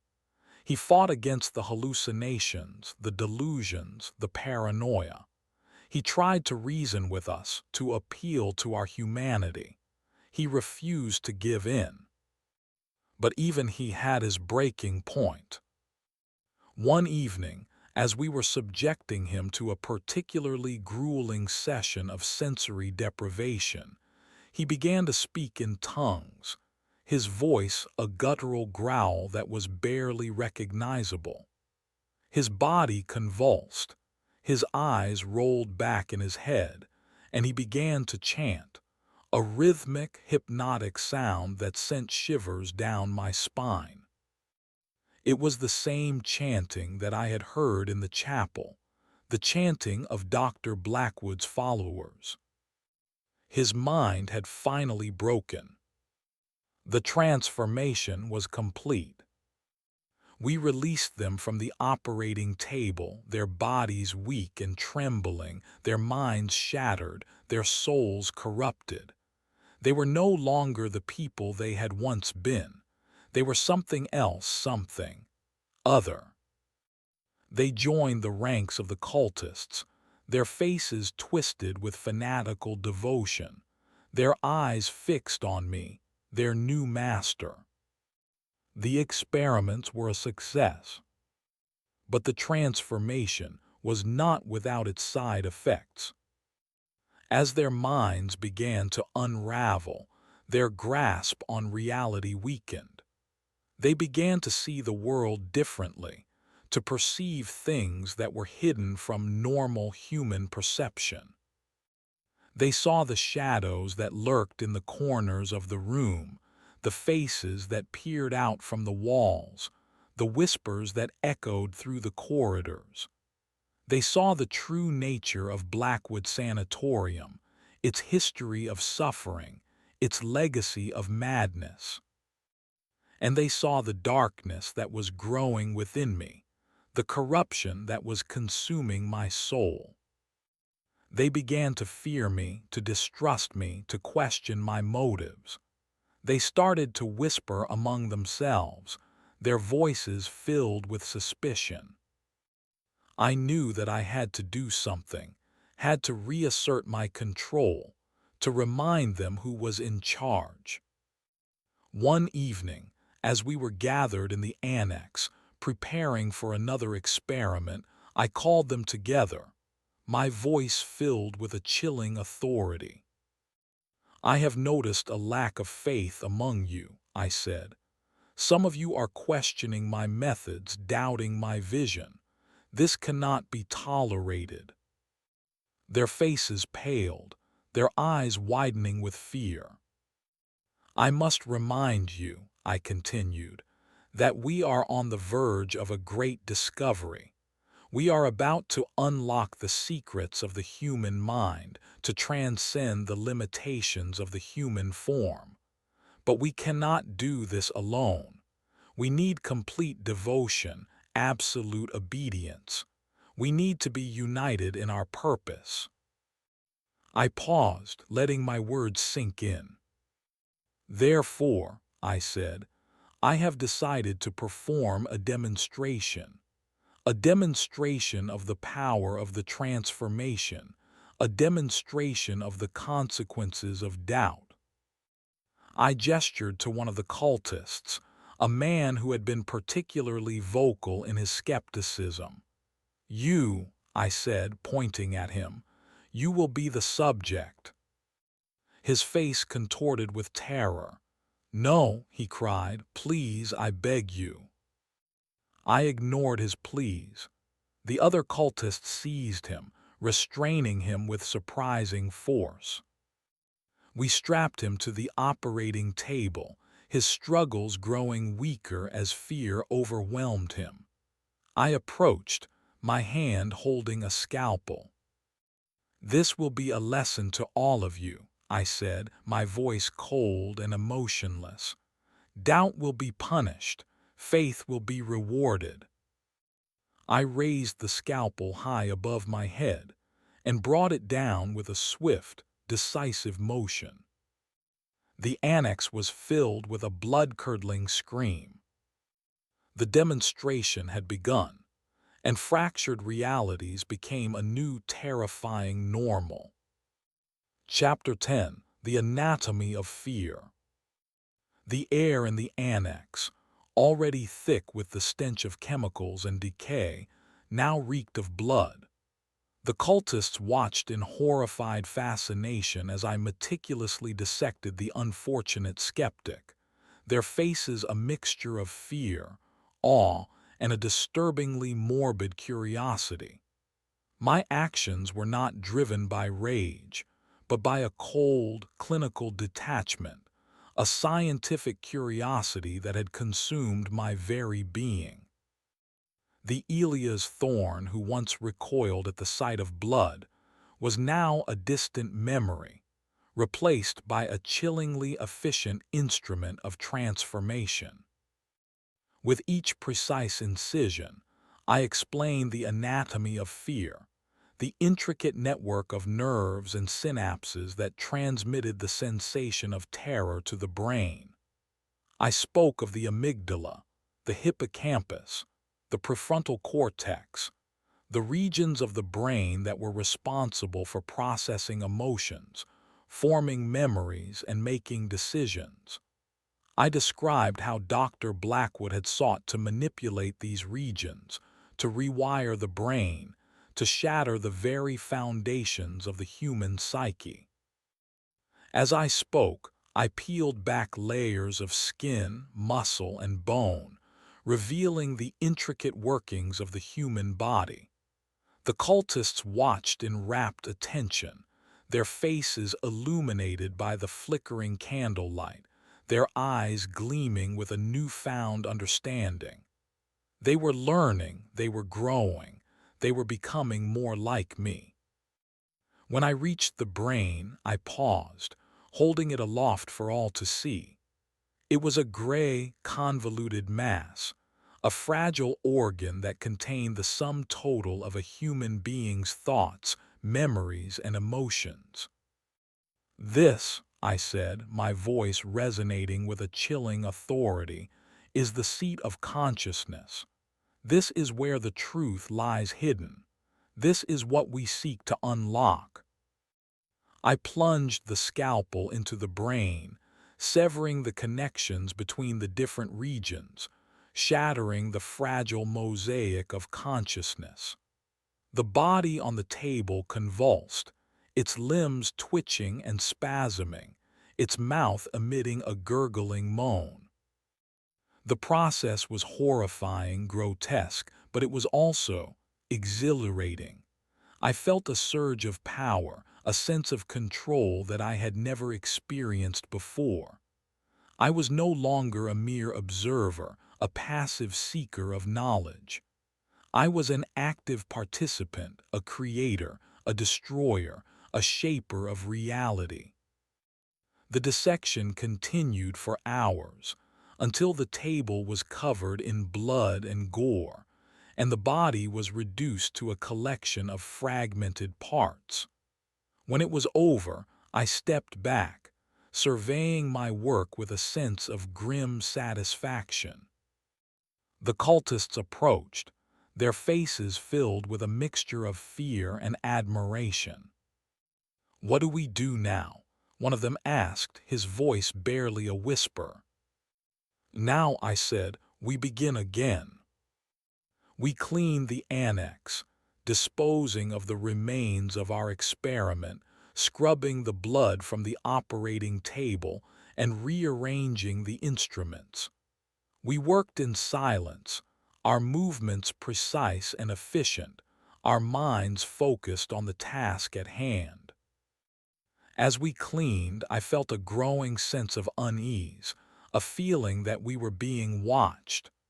The shadows seemed to deepen, the whispers grew louder, and the air grew colder. I looked around, my senses heightened, searching for the source of the disturbance. I could feel it, a presence, a malevolent force lurking in the shadows. "We are not alone," I said, my voice barely audible. The cultists stopped working, their faces paling with fear. "What do you mean?" one of them asked.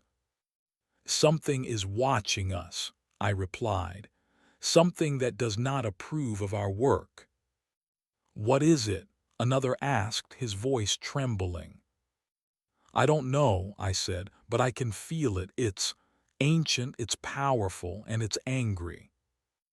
We gathered together, huddling in the center of the annex, our eyes darting around nervously, searching for the unseen threat.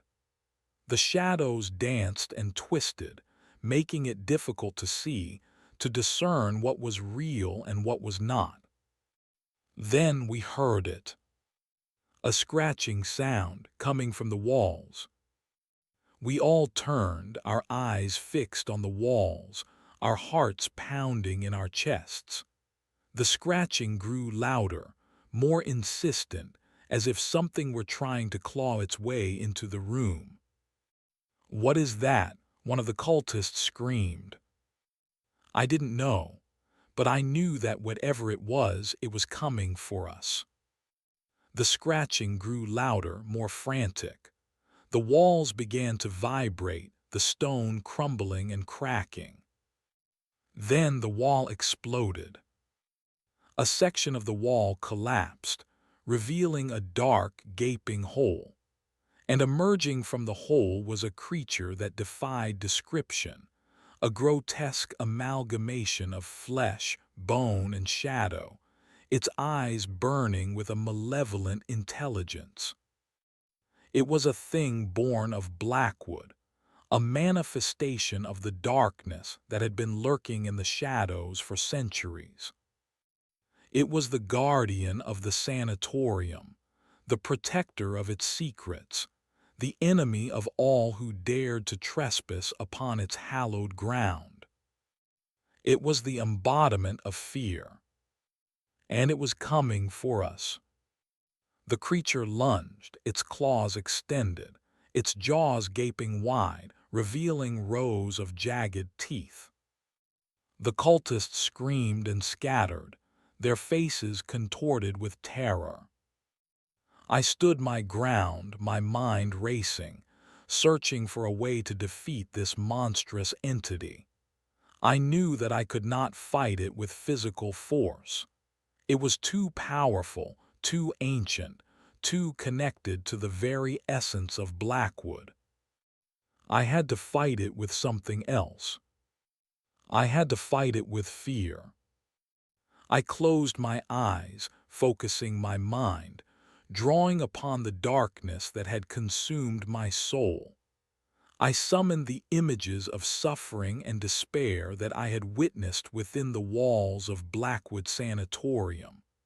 I channeled the power of the transformation, the twisted knowledge that I had gained from Dr. Blackwood's journals. And I unleashed it. I projected my fear, my terror, my madness onto the creature, flooding its senses with the horrors of Blackwood. I showed it the faces of the patients, their eyes filled with pain, their bodies contorted in agony.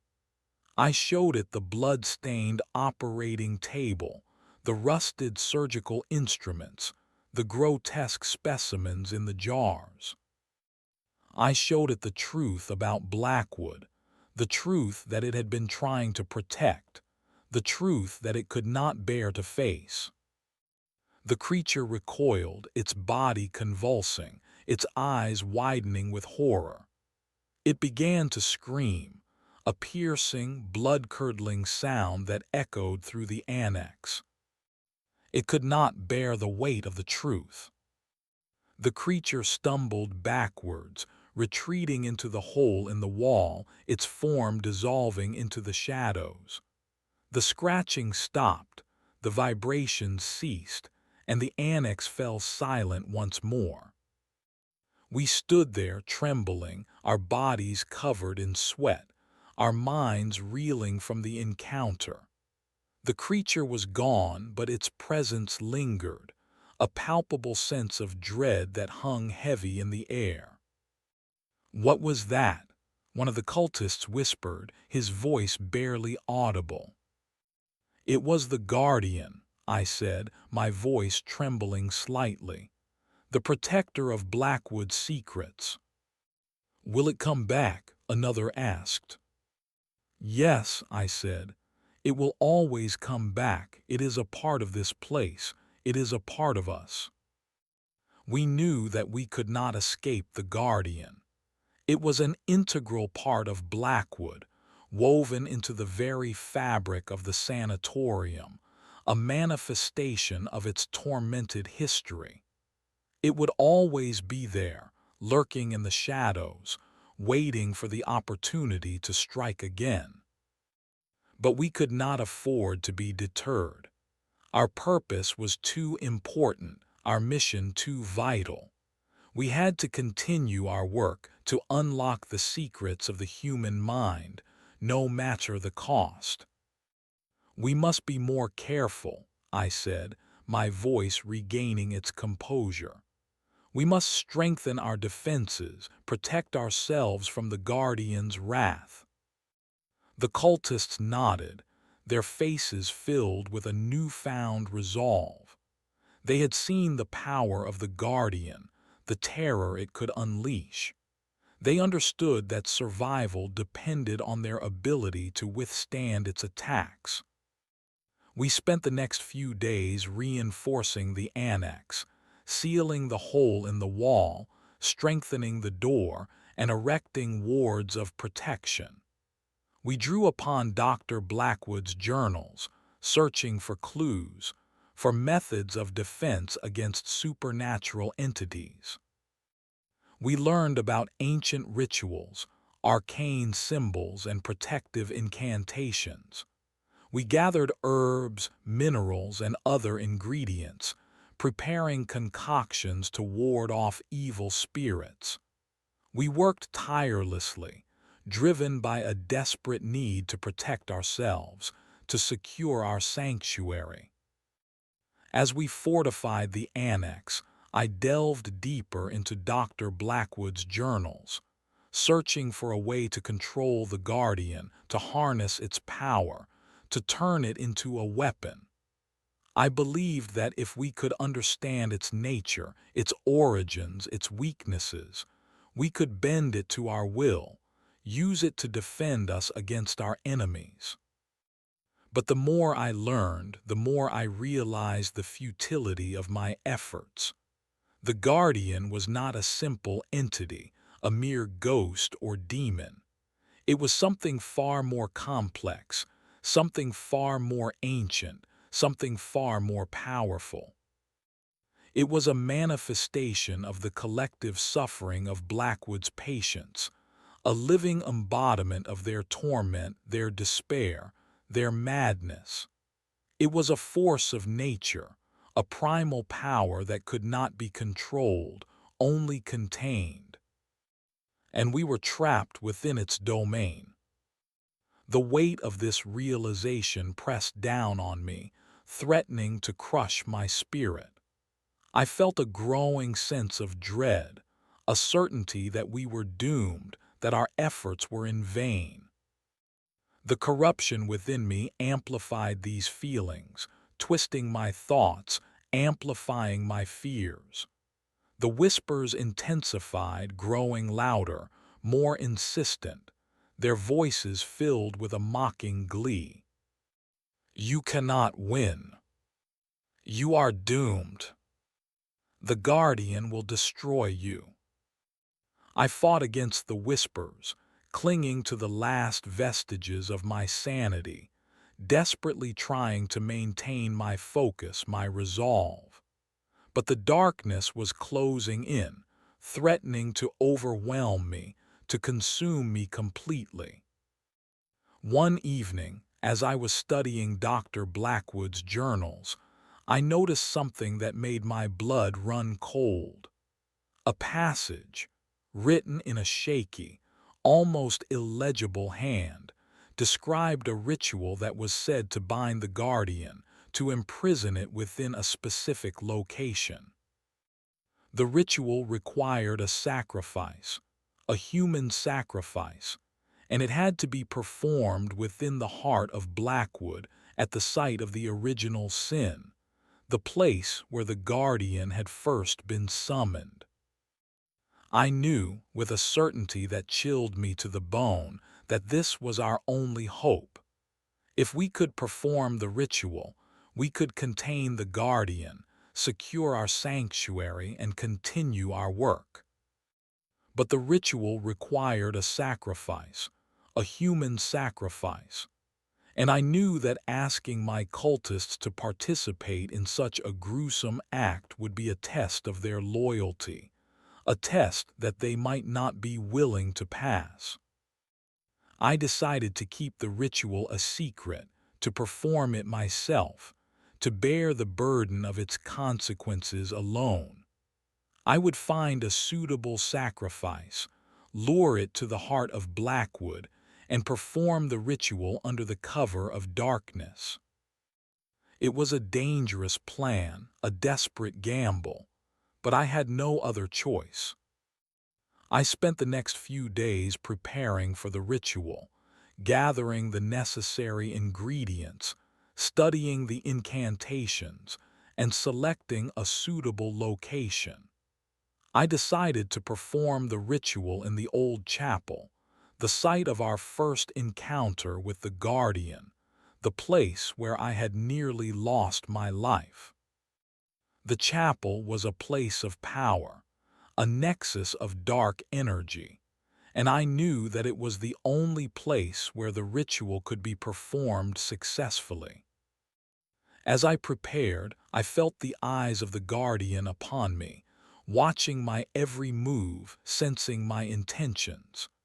The shadows grew darker, the whispers louder, and the air grew colder. I knew that it would try to stop me, that it would use all of its power to prevent me from performing the ritual. But I was determined to succeed, to protect my sanctuary, to continue my work. I was ready to face the guardian, to confront the darkness that had consumed Blackwood, to embrace my destiny, whatever it may be. Then one evening, as I was putting the final touches on my preparations, I heard a sound. A scream. A piercing, blood-curdling scream that echoed through the sanatorium, cutting through the darkness, shattering the silence. I knew, with a certainty that chilled me to the bone, that something terrible had happened. The guardian had struck, and it was coming for me. Chapter 11: The Altar of Despair. The scream, raw and agonizing, ripped through the silence of Blackwood, jolting me from my preparations and igniting a firestorm of dread within my already corrupted soul. The cultists, scattered throughout the annex, responded with a mixture of terror and confusion, their panicked whispers adding to the cacophony of fear. What was that? What's happening? It's here, the guardian's here. Ignoring their panicked cries, I moved swiftly, grabbing the ritual dagger from the table and securing it within my cloak. The time for secrecy was over. Whatever had happened, whatever the guardian had unleashed, it was clear that we were under attack. I had to protect my followers, to secure our sanctuary, to ensure the continuation of Dr. Blackwood's work. "Gather around me," I commanded, my voice resonating with an authority that brooked no argument. "We will face this threat together. We will defend our sanctuary. We will not yield to fear." The cultists, their faces pale and trembling, obeyed instantly, forming a protective circle around me. They were weak, vulnerable, easily manipulated, but they were also fiercely loyal, driven by a fanatical devotion to me and to our twisted cause. I would use that loyalty to my advantage. "We must find out what happened," I said. "Two of you scout the corridors. Report back immediately if you see anything. The rest prepare for battle. Sharpen your weapons, gather your defenses. We will be ready for whatever comes." The cultists dispersed, their movements quick and efficient. The annex transformed from a laboratory of scientific inquiry into a fortified stronghold, a haven against the encroaching darkness. The air crackled with anticipation, a mixture of fear and adrenaline that filled me with a strange sense of exhilaration. As the scouts ventured into the corridors, I turned my attention to the ritual dagger, its silver blade glinting in the candlelight.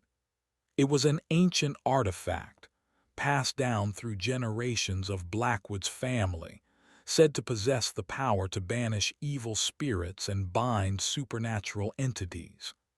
It was a tool of immense power, but it was also a tool of immense responsibility. I had to wield it carefully, lest I unleash forces that I could not control. The minutes stretched into an eternity, the silence broken only by the creaking of the sanatorium and the frantic whispers of the remaining cultists. The tension was almost unbearable, a suffocating weight that threatened to crush us all. Then the scouts returned, their faces contorted with terror. It's horrible," one of them stammered, his voice barely audible. "You have to see it to believe it." "What is it?" I demanded, my voice sharp and urgent. It's them," the other scout replied, his eyes wide with horror. "The new ones, the ones we transformed."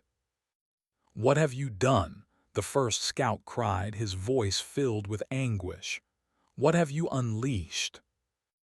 I felt a chill run down my spine. Something had gone terribly wrong.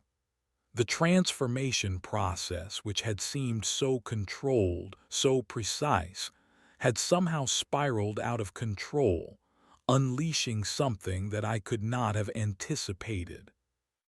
"Take me to them," I said, my voice cold and resolute. "I must see for myself." The scouts led me out of the annex and into the corridors of Blackwood.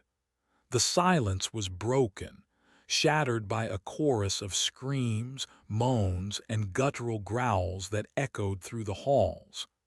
The air was thick with the stench of blood and decay, a nauseating combination that made my stomach churn. As we moved deeper into the sanatorium, the scene grew increasingly horrific.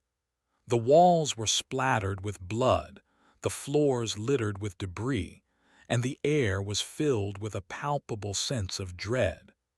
We passed several rooms, their doors ajar, revealing scenes of unimaginable carnage.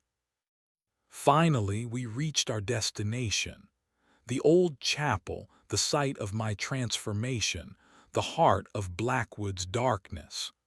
The doors were wide open, and the sounds emanating from within were almost unbearable. I hesitated for a moment, my heart pounding in my chest. I knew that whatever lay within that chapel would test the limits of my sanity, would challenge the very foundations of my belief system. But I had no choice. I had to face the darkness, to confront the consequences of my actions. I took a deep breath and stepped through the doorway. What I saw within the chapel would forever haunt my nightmares. The two new cultists, the man and the woman we had transformed, were no longer human. They had become something else, something grotesque, something wrong. Their bodies were twisted and contorted, their limbs elongated and distorted, their skin stretched and scarred. Their faces were barely recognizable, their features warped into monstrous parodies of human expression. Their eyes burned with a malevolent intelligence, and their mouths were filled with rows of jagged teeth. They were surrounded by the bodies of the other cultists, their former comrades, their fellow travelers on the path to enlightenment. The bodies were torn apart, mutilated, and devoured, their blood splattering the walls and floor. The new cultists were feeding on the remains, their jaws tearing through flesh and bone, their bodies convulsing with a primal hunger. They were like ravenous beasts, driven by an insatiable craving for blood and flesh. They looked up as we entered the chapel, their eyes fixed on me, their faces contorting with a mixture of hunger and recognition. They snarled, their bodies tensing, preparing to attack. "What have you done?" I whispered, my voice filled with horror. "What have you become?" They did not reply. They simply lunged, their bodies moving with a speed and ferocity that defied human limitations. I raised the ritual dagger, my hand trembling, my mind reeling. I knew that I had to stop them, to end their suffering, to prevent them from unleashing their terror upon the world. But I also knew that they were once human, that they had been victims of Dr. Blackwood's madness, just as I had. I hesitated, my heart filled with a flicker of compassion. That hesitation cost me dearly. They reached me, their claws tearing at my clothes, their teeth sinking into my flesh. Pain, sharp and excruciating, ripped through my body. I cried out, stumbling backwards, my grip on the ritual dagger faltering. The chapel erupted into chaos, a whirlwind of violence and madness. The newly transformed were no longer under my control. Something else had taken hold, something ancient and malevolent that reveled in bloodshed and despair. The echoes of Dr. Blackwood's experiments had resonated far beyond what I imagined, stirring something primal and uncontrollable in the depths of the human psyche. I realized with sickening clarity, I hadn't unleashed enlightenment. I had simply opened the door to hell. Chapter 12: The Price of Hubris. The attack was a brutal, chaotic flurry of claws and teeth, a visceral assault that stripped away the last vestiges of my composure. I, who had wielded scalpels with chilling precision, who had dissected minds with cold detachment, was now the subject of a monstrous vivisection, my flesh torn, and rended by the very beings I had sought to elevate. The ritual dagger, my only defense, slipped from my grasp, clattering onto the blood-soaked floor. Pain, searing and blinding, consumed my senses. I could feel their teeth sinking deeper, their claws tearing at my muscles, their breath hot and rancid against my skin. The remaining cultists, paralyzed by fear, could only watch in horror as I was torn apart. Their faces were masks of terror, their bodies trembling uncontrollably.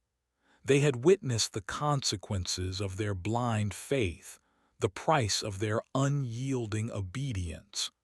Their enlightenment had led them only to death and despair. As I fought back, my mind racing, searching for a way to survive, I realized the enormity of my hubris. I had believed that I could control the darkness, that I could harness its power for my own twisted purposes. But I had been wrong. The darkness was far more powerful than I could have ever imagined. It had consumed me, corrupted me, and now it was destroying me. With a surge of adrenaline, I managed to break free from their grasp, staggering backwards, my body covered in blood. The two transformed cultists snarled, their eyes burning with a malevolent glee. They were not finished with me yet. I stumbled towards the altar, the bone altar that had witnessed so much suffering, so much despair. It was the only place of refuge in this chamber of horrors, a symbol of the darkness that had consumed Blackwood. As I neared the altar, I noticed something that made my blood run cold. The ritual dagger, the weapon that could have saved me, was lying on top of the altar, its silver blade glinting in the candlelight. But it was not alone. Beside the dagger was a small, leather-bound book, its cover worn and faded. It was Dr. Blackwood's personal journal, the one that contained his most intimate thoughts, his most secret desires. I hesitated for a moment, my mind reeling. The journal. It was like a siren's call, a temptation I knew I should resist, yet couldn't ignore. The dagger offered a chance for immediate survival, a way to fight back against the monstrous beings that sought to tear me apart. But the journal, it held the potential for something more, something deeper, something far more dangerous. It held the key to Dr. Blackwood's true purpose, his ultimate goal. It held the secrets of the darkness that had consumed him, the darkness that was now threatening to consume me. And a terrifying part of me craved that knowledge. Ignoring the agonizing pain that coursed through my body, I reached for the journal, my fingers trembling as I grasped its worn leather cover. The moment my fingers touched the book, a jolt of energy surged through me, as if the journal itself were alive, a sentient being that was reaching out to claim me as its own. The transformed cultists snarled, sensing my distraction, their eyes burning with anticipation. They lunged forward, their claws extended, their teeth bared. But it was too late. I opened the journal, my eyes scanning the doctor's meticulous handwriting, my mind racing to comprehend the horrors he had documented. The words seemed to leap off the page, forming themselves into grotesque images, whispering secrets in my ear. Dr. Blackwood's true goal was not simply to unlock the secrets of the human mind. It was to transcend the limitations of the human form, to merge with the darkness, to become something more than human, something divine. He believed that the human mind was a prison, a cage that confined the soul, preventing it from reaching its full potential. He sought to shatter that cage, to unleash the soul, to allow it to merge with the cosmic forces of darkness. He had experimented with various methods of fragmentation, of sensory deprivation, of psychological manipulation. But he had never found the key, the secret ingredient that would allow him to achieve his ultimate goal. Until now. As I read, I came across a passage that made my blood run cold. It described a ritual, an ancient rite that was said to open a gateway to another dimension, a dimension of pure darkness, a dimension from which unimaginable power could be drawn. The ritual required a sacrifice, a human sacrifice, and it had to be performed at the precise moment of a lunar eclipse, when the veil between worlds was at its thinnest. And there was a lunar eclipse tonight. I looked up from the journal, my eyes widening with horror. The transformed cultists were closing in, their faces contorted with hunger and hatred. But they were too late. I now knew what I had to do.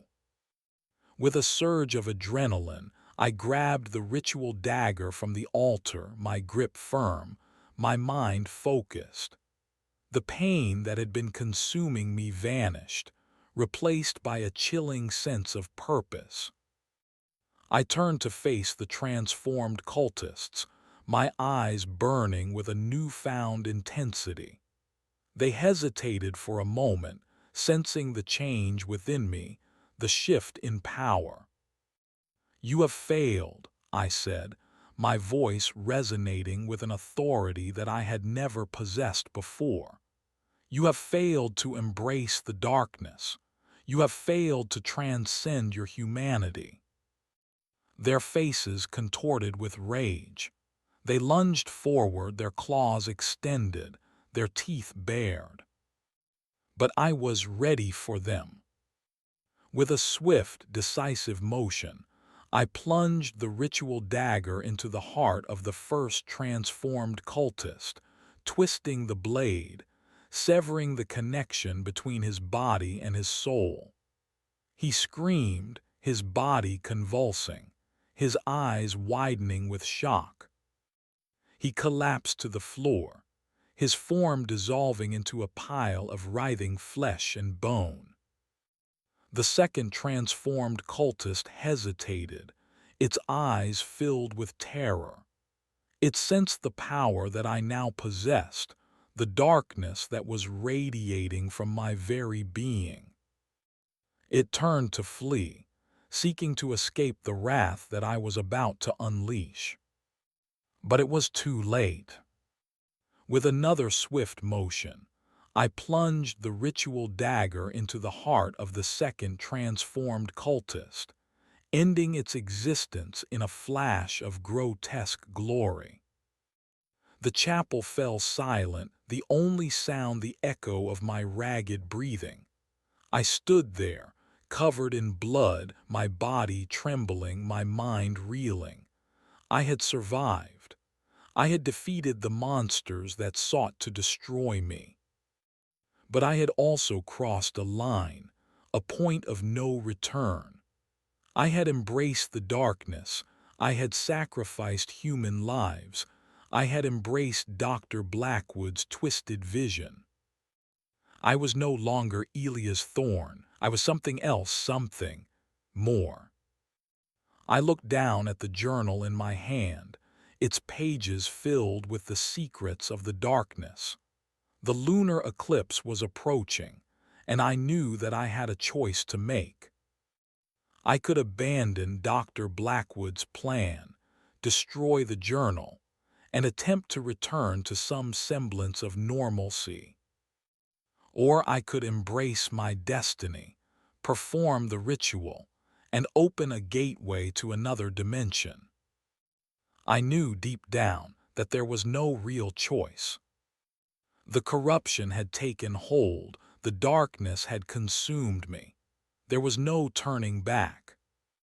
I would perform the ritual. I would open the gateway.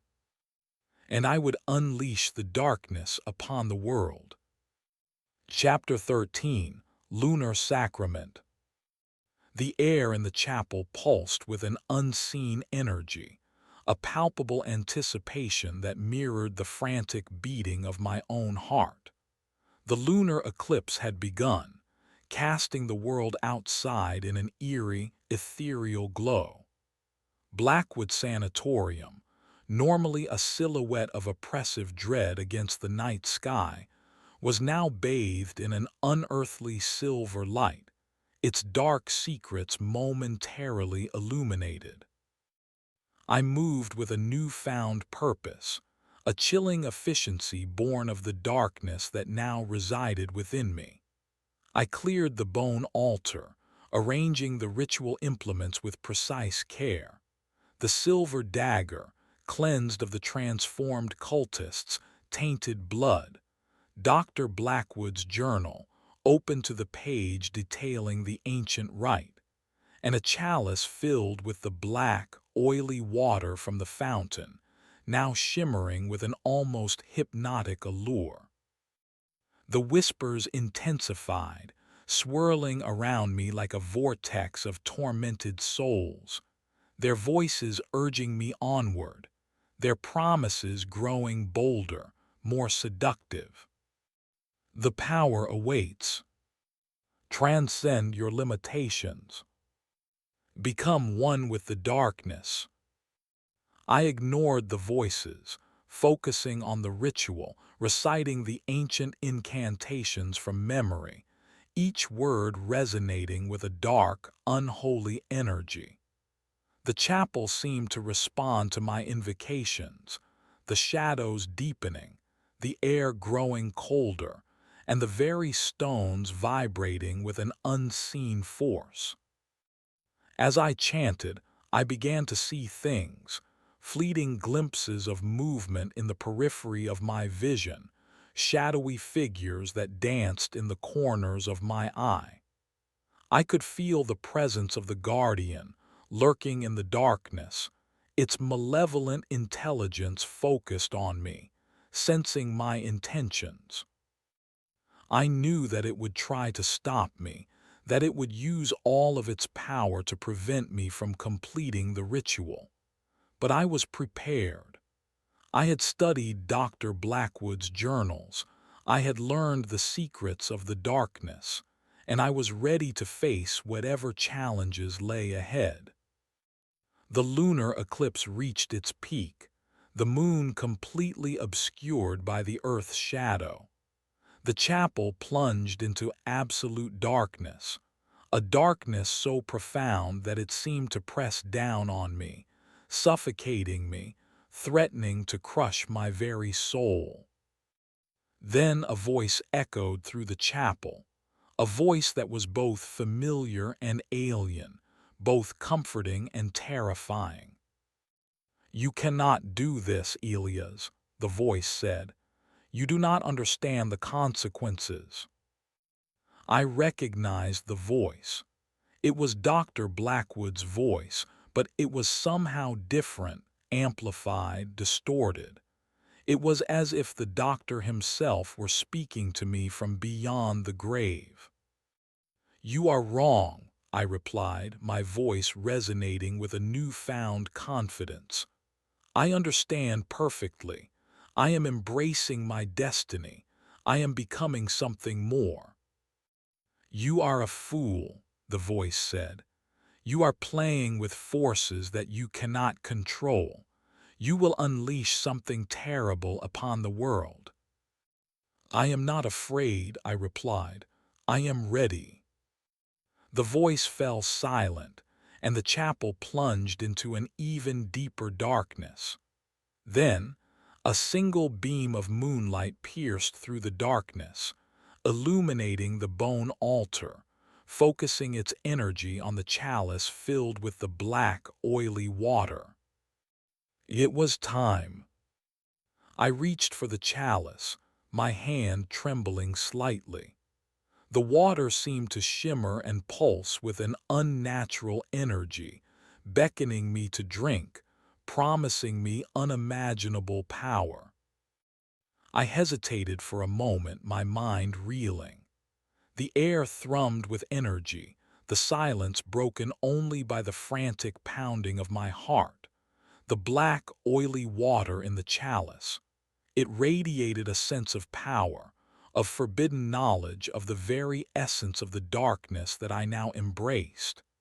Yet a flicker of the historian, the man named Elias Thorne, still lingered, whispering warnings of the consequences, the potential for annihilation. I quelled that weakness. The time for hesitation was over.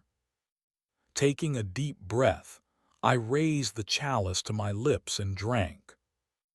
The liquid was viscous, cold, and tasted like a mixture of ash and blood.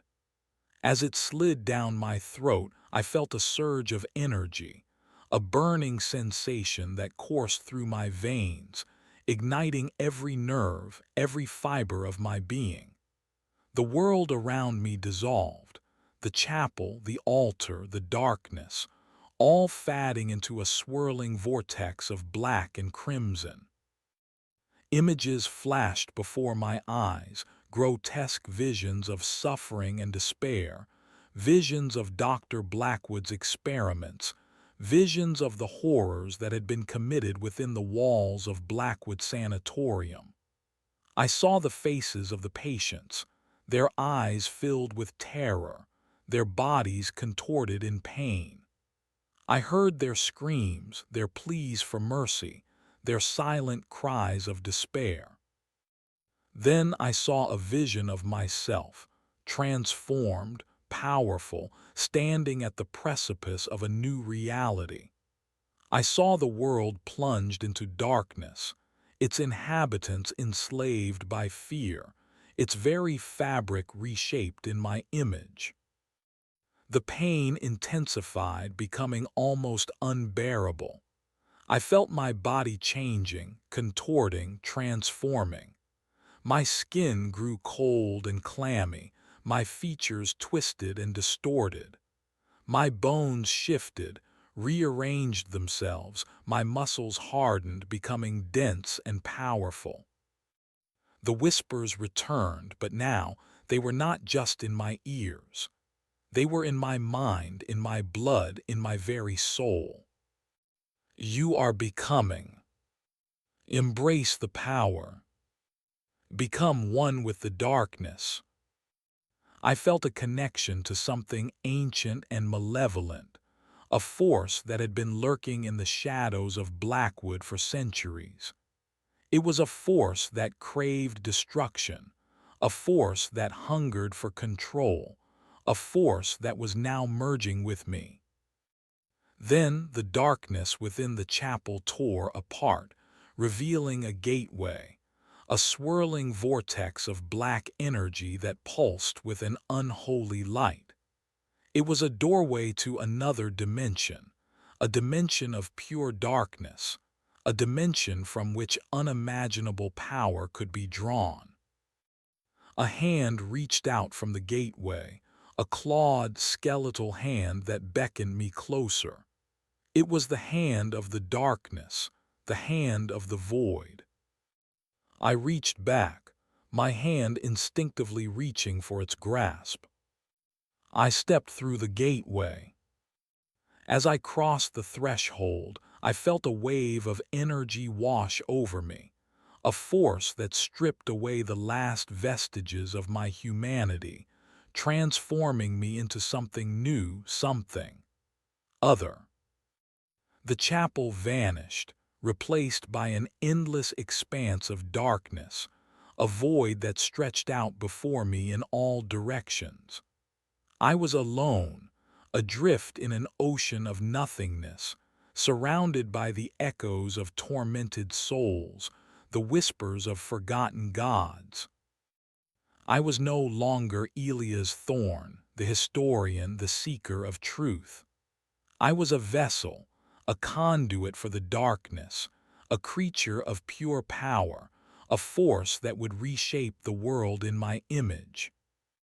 I was now a god.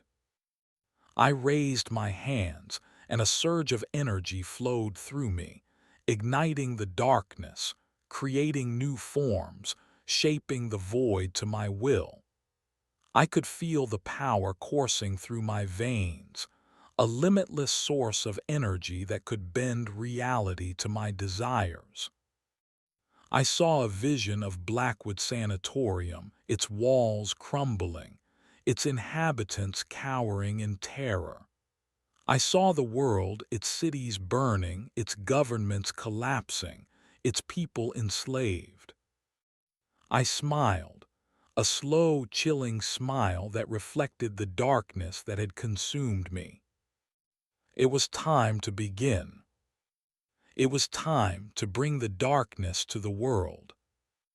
The lunar eclipse reached its end, the moon reappearing in the night sky, casting a pale, ethereal light upon the earth. And from the gateway, the echoes of Blackwood's madness, now amplified 1,000-fold, spilled into the world, a tide of fear, a symphony of screams, and a rain of everlasting darkness. The ritual was complete, the void had embraced me, and the age of horror had begun. Epilogue: the thorn in their side. The world changed, irrevocably and terrifyingly. The gateway I opened wasn't a singular event but a floodgate. Madness poured forth, not just whispers and shadows but tangible horrors, creatures birthed from the darkest corners of the human psyche. Cities crumbled under the weight of collective fear. Governments fell paralyzed by the sheer impossibility of comprehending, let alone combating, the encroaching darkness. Humanity, as a whole, was broken, fragmented like the minds Dr. Blackwood sought to dissect. And I, or what remained of Elias Thorne, presided over the chaos. I walked among the ruins of civilization, a figure of nightmare and whispered legend. My power was immense, but it came at a price. The void had given me dominion over fear, but it had also consumed my empathy, my compassion, my very humanity. I was a puppet of the darkness, a twisted instrument of its will. Yet within the void a faint spark still flickered, a whisper of the historian, the seeker of truth, trapped within the godlike shell. It was a small thing, a nagging doubt, a flicker of regret, but it was there, a constant reminder of what I had lost. And then I saw her. A young woman, no older than 20, stood amidst the ruins of what had once been a bustling city. She was surrounded by the manifestations of my power, grotesque creatures that reveled in fear and despair. But she did not cower. She did not scream. She faced them with a quiet defiance, her eyes burning with a fierce determination. She carried a worn, leather-bound book, its pages filled with handwritten notes. It was a journal, a chronicle of the events that had led to the world's downfall, a testament to the horrors of Blackwood Sanatorium. It was my history. As I approached her, she raised her head, her eyes meeting mine. She recognized me, not as a god, but as a man, a broken man who had made a terrible mistake. "You can stop this," she said, her voice clear and unwavering. "There is still good within you, Elias, I can see it." Her words struck me like a physical blow, shattering the carefully constructed facade of power and control. The spark within the void flared, ignited by her compassion, her belief in the possibility of redemption. I hesitated, torn between the darkness that consumed me and the flicker of humanity that remained.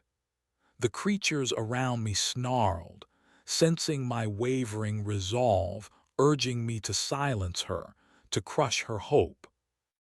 But I could not. For the first time in a long time, I made a choice, a conscious decision that defied the will of the darkness. I chose to listen to the whisper of Elias Thorne, the historian, the man who had once sought truth and understanding. With a surge of will, I turned against my creations, unleashing the full force of my power to destroy them. The void screamed in protest, trying to reclaim me, to drag me back into its embrace. But I resisted, clinging to the last vestiges of my humanity, drawing strength from the woman's unwavering gaze. The effort was agonizing, tearing me apart from the inside out. The darkness fought back, twisting my body, shattering my mind. But I held on, pushing back against the tide, sacrificing everything to undo the damage I had caused. Finally, with a final, desperate act of will, I closed the gateway, severing the connection between our world and the dimension of pure darkness. The power that had sustained me vanished, leaving me weak, vulnerable, and utterly alone. The creatures dissolved, the shadows receded, and the world began to heal, slowly, painfully, but surely. The madness receded, replaced by a cautious optimism, a glimmer of hope in the face of overwhelming despair. I fell to my knees, my body racked with pain, my mind shattered, my soul exhausted. I was no longer a god but a broken man who had finally found redemption. The woman approached me, her eyes filled with compassion. She extended her hand and I took it, my fingers trembling as I grasped her hand. "It's over," she said, her voice soft and gentle. "You did it." I looked up at her, my eyes filled with tears. "It will never be over," I said, my voice barely a whisper. "The darkness will always be there, lurking in the shadows, waiting for the opportunity to return. But we will be ready," she said. "We will learn from our mistakes. We will never forget the horrors of Blackwood Sanatorium." She helped me to my feet, and together we walked away from the ruins, towards a new dawn, a new beginning. The scars of the darkness would remain, a permanent reminder of the price of hubris, the power of fear, and the enduring strength of the human spirit. But so too would the knowledge that even in the deepest darkness, a spark of humanity can still ignite, and that redemption, however difficult, is always possible. The thorn, the source of the world's suffering, had become its silent guardian, forever bound to remember the horror he unleashed, and forever committed to preventing its return. The end.